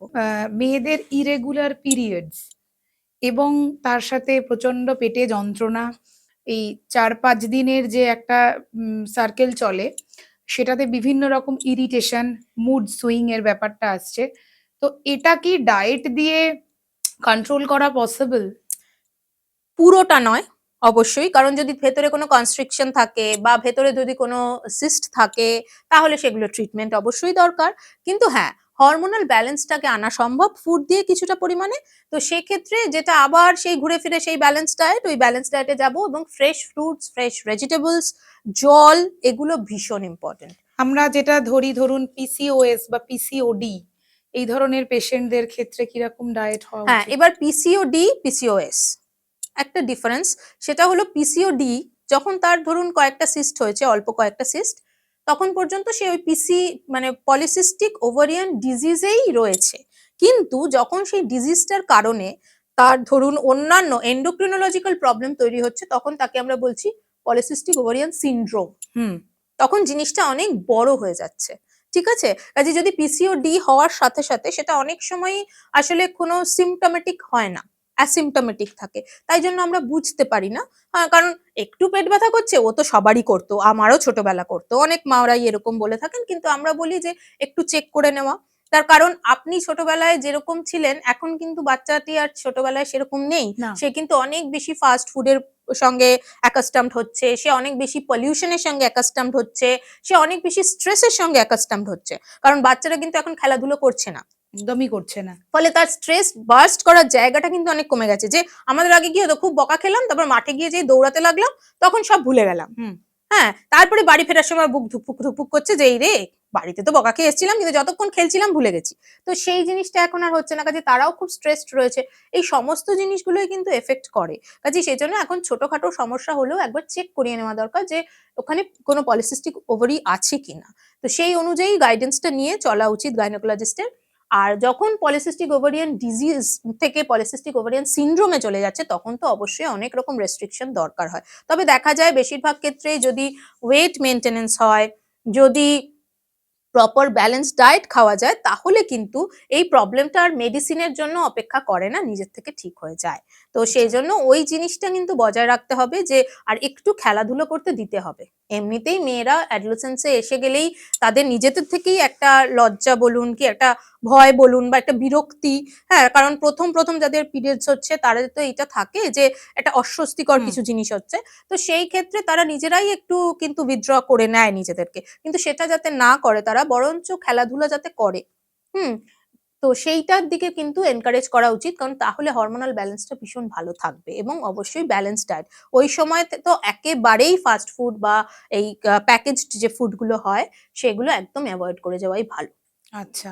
আর এখন তো অনেক লাইফস্টাইল চেঞ্জ হচ্ছে আমাদের। উইকেন্ডস মানেই পার্টি থাকছে, ফ্যামিলি পার্টি থাকে, অফিস পার্টি থাকে। সেই পার্টিতে মানে এক্সেসিভ ফাস্ট ফুড খেয়ে ফেলছি, বা অনেকে আছে যে অ্যালকোহল ইনটেক করছে এবং স্মোক করছে। এটা সবসময় তো অ্যাভয়েড করা পসিবল হয় না। তো সেক্ষেত্রে কি কোনো ডায়েট সাজেস্ট আপনি করবেন? যে যাতে ব্যাপার দুটো ব্যালেন্স হয়ে যেতে পারে? এটা কিরকম হলো বলুন তো? মানে এরকম হলো যে আমি আমার নিজেকে রোজ প্রত্যেকদিন একটু করে টর্চার করব, হ্যাঁ, তারপরে আমি নিজেকে কিছু গিফটস দেব, যাতে আমার খুব ভালো লাগবে। তো এটা কি ঠিক? মানে আপনি একদমই নয়। ধরুন আরেকজন মানুষকে, নিজেকে ব্যাপারটা বোঝা যায় না। আপনি আপনার সন্তানকে বা আপনার বন্ধুকে খুব টর্চার করলেন মেন্টালি বা ফিজিক্যালি। তারপরে তার জন্য একটা হীরের নেকলেস কিনে আনলেন বা একটা খুব সুন্দর একটা আ আ আইফোন কিনে দিলেন। তো দুটো কি ম্যাচ হবে? একদমই হবে না। কাজেই ওভার অ্যালকোহলিজম বা স্মোকিং, এই দুটোই কিন্তু ইনজুরিয়াস টু হেলথ। কাজেই সেটা কিন্তু করা যাবে না। হ্যাঁ, লিমিটেড কখনো কিছু অল্প সামান্য ওয়ান্স ইন আ ওয়াইল কখনো কেউ অ্যালকোহল খেয়ে নিল, তাতে তার বিশাল ক্ষতি হয়ে গেল, সেটা নয়। কিন্তু হ্যাঁ, রেগুলারিটি যদি থাকে তাহলে কিন্তু সেটা প্রবলেম। আচ্ছা। সেটা কিন্তু আমরা এভয়েড করতেই বলব। এবং পার্টিতে গেলেও ওই যে বলেছিলাম ব্যালেন্স, কাজেই আমি কতটা খাচ্ছি, আমার মানে মাসে কটা পার্টি থাকে, সেই অনুযায়ী আমি কতটা অ্যালকোহল ইনটেক করতে পারি, আমার যা শরীরের কন্ডিশন, আমার যা হেলথ ফ্যাক্টরস আছে, সেই অনুযায়ী আমি কতটুকু করতে পারি, সেটাও কিন্তু জেনে করাই ভালো। ঠিক আছে? কারণ এক্সেসিভ কার জন্য কতটা এক্সেসিভ সেটা কিন্তু নিজের থেকে বোঝা সম্ভব নয়। হ্যাঁ? আর স্মোকিংটা আমি যেটা বলব, এখন আমি আরো বিশেষ করে বলতে চাই যে এখন তো আমি দেখতে পাই যে আ স্মোকিংটা খুব আরো বেশি জেন্ডার স্পেসিফিক হয়ে যাচ্ছে, যে একদম। ফিমেলরা বেশি স্মোক করছে হুম, রাদার দ্যান মেলস। একদম তাই। যেটা কিন্তু ফিমেলদের জন্য স্মোকিংটা কিন্তু ফার্দার মোর ইনজুরিয়াস। হ্যাঁ? তার কারণ তার ওভারিতে একটা এগ তৈরি হতে হবে, যেটা তার মান্থলি সাইকেলস। তো সেখানে প্রবলেম তৈরি করতে পারে। মেয়েদের কিন্তু সাইকোলজিক্যাল ডিপ্রেশনে যাওয়ার চান্সেস আর মোর হাই, সেটাতে প্রবলেম করতে পারে। কারণ স্ট্রেস, আমাদের হরমোনটা বুঝতে হবে, আমাদের ফিমেল হরমোনটা কিন্তু সবসময় আমাদেরকে ভালো রাখার চেষ্টা করছে। কারণ নেচারের কাছে উই আর মোর প্রেশাস। কারণ আমরা পরের জেনারেশনকে আনি। নেচার কিন্তু জানে না আপনি কতটা পড়াশোনা করেছেন, আপনি কোন স্টেটাসে আছেন, আপনি কি করেছেন। ওটা কিন্তু নেচারের কাছে কোনো ম্যাটার করে না। নেচার শুধু জানে আমার সৃষ্টিটাকে এগিয়ে নিয়ে যেতে হবে। তার ফলে আপনি যখন একজন মহিলা, সে যখন একজন নেচারের ফরে গিয়ে কাজ করছে, কাজেই নেচারের কাছে কিন্তু ফিমেলস আর মোর প্রেশাস। তাই তাদের হরমোনস গুলো কিন্তু তাদের কার্ডিয়াক প্রবলেম, তাদের এগুলো থেকে আটকায়। ফলে আপনি যখন ইয়াং এজে আপনি স্মোক করছেন, করছেন, আপনি হয়তো তক্ষুনি তার এফেক্টটা বুঝতেই পারছেন না। যেটা হয়তো আপনি একজন পুরুষের ক্ষেত্রে চট করে বুঝতে পারছেন। কারণ তার সেই সাপোর্টটা নেই, তার হরমোনাল সাপোর্টটা সেটা নেই। হ্যাঁ? তার কাছে তার ইস্ট্রোজেন তারও সিক্রিট হয়, কিন্তু খুব অল্প পরিমাণে, যেটা তাকে কাজ দেয় না। সেই পরিমাণে সাপোর্ট দেয় না। কিন্তু আমাদের সাপোর্ট দেয়। এবার আমরা ওটা করে যাচ্ছি। যেহেতু আমি সাপোর্ট পাচ্ছি, আমি বুঝতেই পারছি না আমার কি ক্ষতি হচ্ছে। ওয়ান্স ইন আ while গিয়ে আমার এমন একটা ভয়ঙ্কর ক্ষতি হয়ে যাবে। হঠাৎ আমি দেখতে পাবো, আরে কি হলো? কি করে হয়ে গেল এটা? তো আমার সাপোর্টেরও তো একটা লিমিট আছে।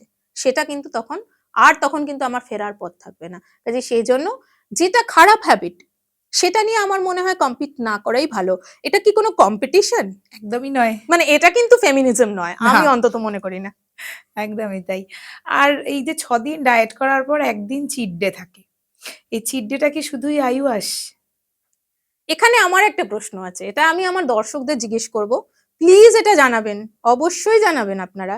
আপনি কাকে চিট করছেন? আপনার ডায়েটিশিয়ানকে? দেখুন, আপনি যখন খাবার খাচ্ছেন, ক্যালোরি গেইন হোক, সেটা ভালো হোক কি খারাপ হোক, ক্যালোরি গেইন হোক কি নিউট্রিয়েন্ট গেইন হোক, যাই হোক, সেটা ভালোর দিকে হোক, খারাপের দিকে হোক, হচ্ছে আপনার শরীরের। তো আপনি চিটটা কাকে করছেন?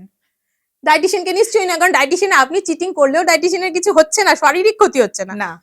তা না করলেও কিছু হচ্ছে না। বড়জোর এটা হতে পারে যে ডায়েটিশিয়ান অতটা সফল হলো না আপনার ক্ষেত্রে। সেটা হতে পারে। তার বেশি কিন্তু কিছু হচ্ছে না। তো চিটিং করছেন নিজেকে।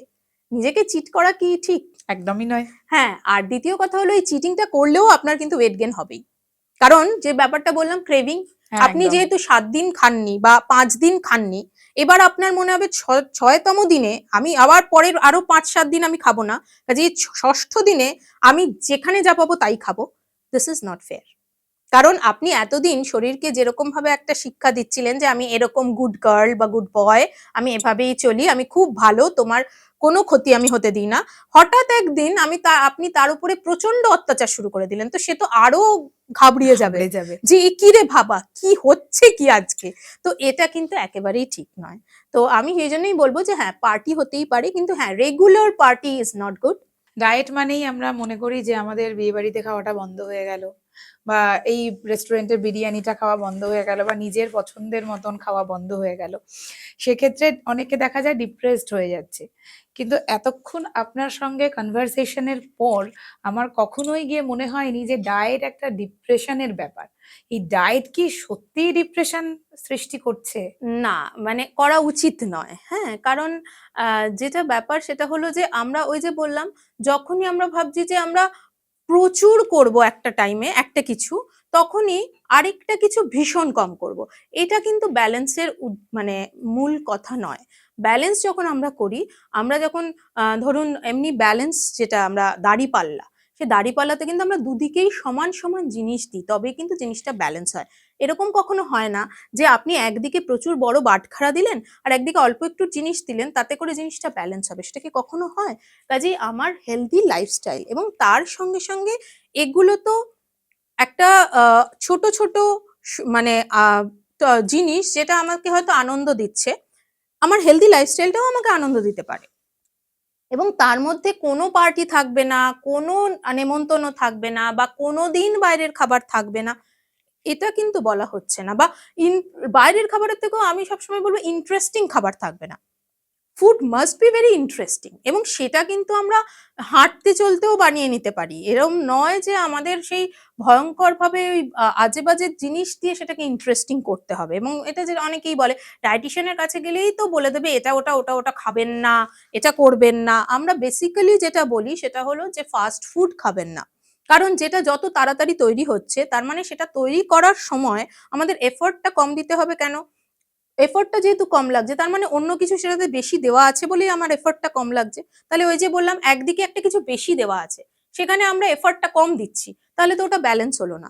তো বেশিরভাগ ক্ষেত্রেই fast foods are not balanced, তাই জন্য আমরা বারণ করি। তো ব্যালেন্স যদি হয়, ধরুন বাড়িতে চাউমিন বানিয়ে খেলেন, এবার সেটাই শীতকালে আপনি প্রচুর পরিমাণে ভেজিটেবলস দিয়ে খেলেন, খেতেই পারেন, তাতে কি হয়েছে? আপনি রাতের ডিনার হিসেবেই খেতে পারেন। কিন্তু হ্যাঁ, আপনি দোকান থেকে আনিয়ে খেলে আপনি ভাববেন না যে তারা সেইভাবেই দিচ্ছে। তার কারণ তাদের কিন্তু বাল্ক প্রিপারেশন এর দরকার এবং আমি যেটা বললাম প্রচুর হাই হিটে তাদের রান্না করতে হবে। কারণ তাদের কাজটা ফাস্ট করতে হবে। তাদের আপনার জন্য চিন্তা করে বসে থাকলে হবে না। বাড়িতে কিন্তু আপনার খাবারটা আপনার জন্যই বানানো হচ্ছে বা আপনাদের কয়েকজনের জন্য বানানো হচ্ছে। কিন্তু সেখানে কিন্তু অনেকের জন্য বানানো হচ্ছে এবং তারা কিন্তু জানে যে তাড়াতাড়ি খাবারটা কিভাবে দেবো। এবার তাড়াতাড়ি করতে গিয়ে তারা কিন্তু নিউট্রিয়েন্ট লস করিয়ে দিচ্ছে। কাজেই সেই জন্য সেইগুলো কিন্তু আমাদের মাথায় রাখতে হবে যে তাহলেই কিন্তু খুব একটা ডিপ্রেসড লাগবে না। এরম কিছু নয় যে ডায়েট মানেই আমি কিচ্ছু খাবো না, শুধু সেদ্ধ ভাত খেয়ে থাকতে হবে বা সেদ্ধ সবজি খেয়ে থাকতে হবে। It's not like that. একটা ভুল ডায়েট শরীরের কতটা ক্ষতি করতে পারে? ভয়ঙ্কর ক্ষতি করতে পারে। আমি আপনাকে একটা জিনিস বলব। আমরা যখন আমি বিহারীলাল কলেজের স্টুডেন্ট। আমরা যখন বিহারীলাল কলেজে ১ম গেছিলাম আমাদের নিউট্রিশন ক্লাসে আমাদের ম্যাডাম একটা কথা বলেছিলেন। সেটা হলো একটা জিনিস মনে রাখো যে তোমরা মানুষ মারতে পারো। তোমাদের যদি ভুল হয় সেটাতে মানুষ মরে যাবে। কিন্তু পরের দিনই মরে যাবে না। পরের মাসেও মরে যাবে না। এতদিন বাদে সেই জন্য তার শরীরে নানা রকম সমস্যা তৈরি হবে যে সে তখন তোমার কথা মনে করে বলতে পারবে না যে এর জন্য আমার ঘটনাটা ঘটেছে। কাজেই বি কেয়ারফুল। কিচ্ছু বলো না, কিন্তু বলার আগে ৫ বার ভেবে বলো যে এটার থেকে তার কোনো ক্ষতি হবে না তো। যেটা আমরা বলছিলাম keto diet, intermittent fasting, it's good. কিন্তু কার জন্য, কখন প্রেসক্রাইব করা হচ্ছে এবং কত দিনের জন্য প্রেসক্রাইব করছি? আমি প্রেসক্রিপশন পেলাম ১ মাসের একটা ইন্টারমিটেন্ট ফাস্টিং কি ৭ দিনের একটা ইন্টারমিটেন্ট ফাস্টিং। আমি সেটাকে ৩ বছর ধরে চালিয়ে গেলাম। আমার শরীরে ক্ষতি করবে। কোনো ভালো জিনিস না এমন যে আমাকে যেটা এটা প্রেসক্রাইব করা হয়েছিল এটা আমাকে সারা জীবন ধরে চলতে হবে। সেটা নয়। সেটা হলে আপনাকে নিশ্চয়ই যিনি ডায়েটিশিয়ান আছেন তিনি বলে দেবেন যে এটা আপনার মেইনটেন্যান্স ডায়েট, এটা আপনি সারা জীবন ফলো করবেন। বাট আদারওয়াইজ কোনো স্পেসিফিক যদি আমরা ডায়েট দিই সেটা হয়তো সারা জীবনের জন্য নয়। কাজেই কোনো ভালো জিনিসই এমন নয় যে যত বেশি করব তত ভালো হবে। সেটা কিন্তু মাথায় রাখার দরকার আছে। একটা ভুল ডায়েটও কিন্তু একটা মানুষের অনেক শারীরিক ক্ষতি করতে পারে। এবার লাস্ট প্রশ্ন। শেষ করতে ইচ্ছা করছে না। কারণ ব্যাপারটা এতটাই ইন্টারেস্টিং হয়ে গেছে না, মনে হচ্ছে আরো শুনি। আ একজনের রোগা হওয়ার প্রেসক্রিপশন আপনার মতে ঠিক কি হতে হবে? একজনের রোগা হওয়ার প্রেসক্রিপশন আমার মতে যেটা হতে হবে সেটা হলো ওই আবার এক কথায় বলতে গেলে ব্যালেন্স ডায়েট, আর একটু বিস্তৃতভাবে বলতে গেলে প্রচুর পরিমাণে সিজনাল ফ্রুটস অ্যান্ড ভেজিটেবলস খাবেন, সিরিয়ালস রাখবেন খাবারে, অবশ্যই সিরিয়ালসকে একদম খুব দোষী বলে বাদ দিয়ে দেবেন না, আর ওরম হিউজ অ্যামাউন্টে 40টা এগ হোয়াইট খাবেন না, proper amount of protein, proper amount of carbohydrate, serials এবং তার সঙ্গে সঙ্গে অন্যান্য যেগুলো বললাম ফ্রুটস ভেজিটেবলস এগুলো তো জরুরি, সাথে সাথে জলটা সেটাও ভীষণ জরুরি। তো সবটা মিলিয়ে একটা ব্যালেন্স ডায়েট তৈরি হবে এবং অ্যাক্টিভিটি। সারাদিন আমি বাড়িতে বসে রইলাম বা যেখানে কাজ করছি ঢুকেই আমাকে ডেস্ক জব করতে হচ্ছে, হতেই পারে, কিন্তু তার মধ্যেও আমাকে কিছুটা যাতে আমি অ্যাক্টিভিটি করতে পারি তার ব্যবস্থা রাখতে হবে। যেমন ধরুন আমি অফিসে ওঠার সময় একটা ফ্লোর সিঁড়ি দিয়ে উঠবো, হ্যাঁ সেটা আমাকে ম্যান্ডেট করতে হবে, বা কাজ করতে করতে মাঝে মাঝে আমি একটু ট্রোল করে নেব, এগুলো আমাকে ম্যান্ডেট করতে হবে। এগুলো কিন্তু খুব সামান্য জিনিস, কিন্তু এগুলো করলে পরেই কিন্তু অনেকটা চেঞ্জ হওয়া যাবে, এটা কিন্তু মাথায় রাখতে হবে। কাজে ওরকম কোনো স্পেসিফিক প্রেসক্রিপশন তো বলা যাবে না, কিন্তু এগুলো মোটামুটি মেনটেন করলে, আর একটু ওই আমরা যদি এড়িয়ে চলি, মানে কিছু হলেই আমরা বললাম যে পার্টি, হ্যাঁ পার্টি করব, কিন্তু পার্টিতে ওই জাঙ্ক ফুড থাকবে না, জাঙ্ক ফুড ছাড়া পার্টি করবো, সেরকম একটা রেভলিউশন আনা যাক না, দেখা যাক না কি হয়। 4টে ম্যাজিক্যাল ফুড যেটা ডায়েট চলাকালীন খেলে ওটা হব না। এরকম কিছু সত্যিই নেই, কারণ কোনো কিছুই ম্যাজিক করতে পারে না আমি নিজে ছাড়া। আমি নিজে যদি নিজেকে ম্যাজিক করতে পারি, যে আমার সেই ইচ্ছেটা জাগাতে পারি যে আমি প্রপার ফুড হ্যাবিটে থাকবো, তাহলে কিন্তু আমি যে কোনো ফুডই খাই সেটাই ম্যাজিক্যাল ফুড হয়ে যাবে। কাজেই অন্য করে আমাকে খুঁজে খুঁজে ম্যাজিক্যাল ফুড বার করতে হবে না, তখন কিন্তু আমি দেখতে পাবো যে ফুড সত্যি ম্যাজিক করছে আমার সঙ্গে। মানে আমাকে ডিসিপ্লিন হতে হবে। হ্যাঁ, এটা কিন্তু মাস্ট। এটা যেমন আমরা ছোটদের সবসময় বলি যে ডিসিপ্লিন হতে হবে, কিন্তু আমরা ভাবি আমাদের হতে হবে না, এটা কিন্তু নয়, আমাদেরও ডিসিপ্লিন হতে হবে। Thank you madam, thank you so much Thank এতটা you. সময় নতুন পাতা সাথে নন্দিনীকে দেওয়ার জন্য। আমরা তো ভীষণ ইজিলি আপনার সাথে যোগাযোগ করতে পেরেছি, এত কিছু জানতে পারলাম। আমাদের দর্শক বন্ধুরাও যদি আপনার সাথে যোগাযোগ করতে চান আপনার পারমিশন নিয়ে, একটু চেম্বার ডিটেলসটা কি দেওয়া যেতে পারে? আমি বলবো আমি একটু হোয়াটসঅ্যাপ নাম্বার দিয়ে দিই, আমাকে হোয়াটসঅ্যাপ করতে পারেন আপনারা, আচ্ছা। যাতে আমি আমার সুবিধা মতো সময় আপনাদের গাইডেন্স করতে পারি, কারণ আমি তো সাউথেও অ্যাভেলেবেল আছি, নর্থে অ্যাভেলেবেল আছি, কাজেই শুধু চেম্বার ডিটেলস আমি দিতে চাইছি না। অনেক সময় আমি অনলাইন বেশি প্রেফার করি, বেশিরভাগ ক্ষেত্রে এখন আমি অনলাইনই বেশি প্রেফার করি, কারণ আমি দেখেছি যে অনলাইনে patient response is much better, মানে তারা ফলো করছে এবং কমিউনিকেশন যেহেতু হচ্ছে আমার সঙ্গে। তো আমি জানি না, আমি অফলাইন পেশেন্টদেরও বলে দিই কমিউনিকেট করতে, সামহাউ তারা কমিউনিকেট কেন করেন না, কিন্তু অনলাইনে আমি দেখেছি তারা খুব কমিউনিকেট করেন। তার ফলে ডায়েট জার্নিটা, এই যে একটা জার্নি যেটা বলছিলেন ডিপ্রেশন, হুম। তো সেই জার্নিটা অনেক কিন্তু স্মুথ হয়, এবং তারা আমাকে জিজ্ঞেস করেন যে আমার এরকম একটা হয়তো কিছু আছে, তাহলে আমি কি করব, বা আমি এটা করে ফেলেছি এবার আমি কি করব।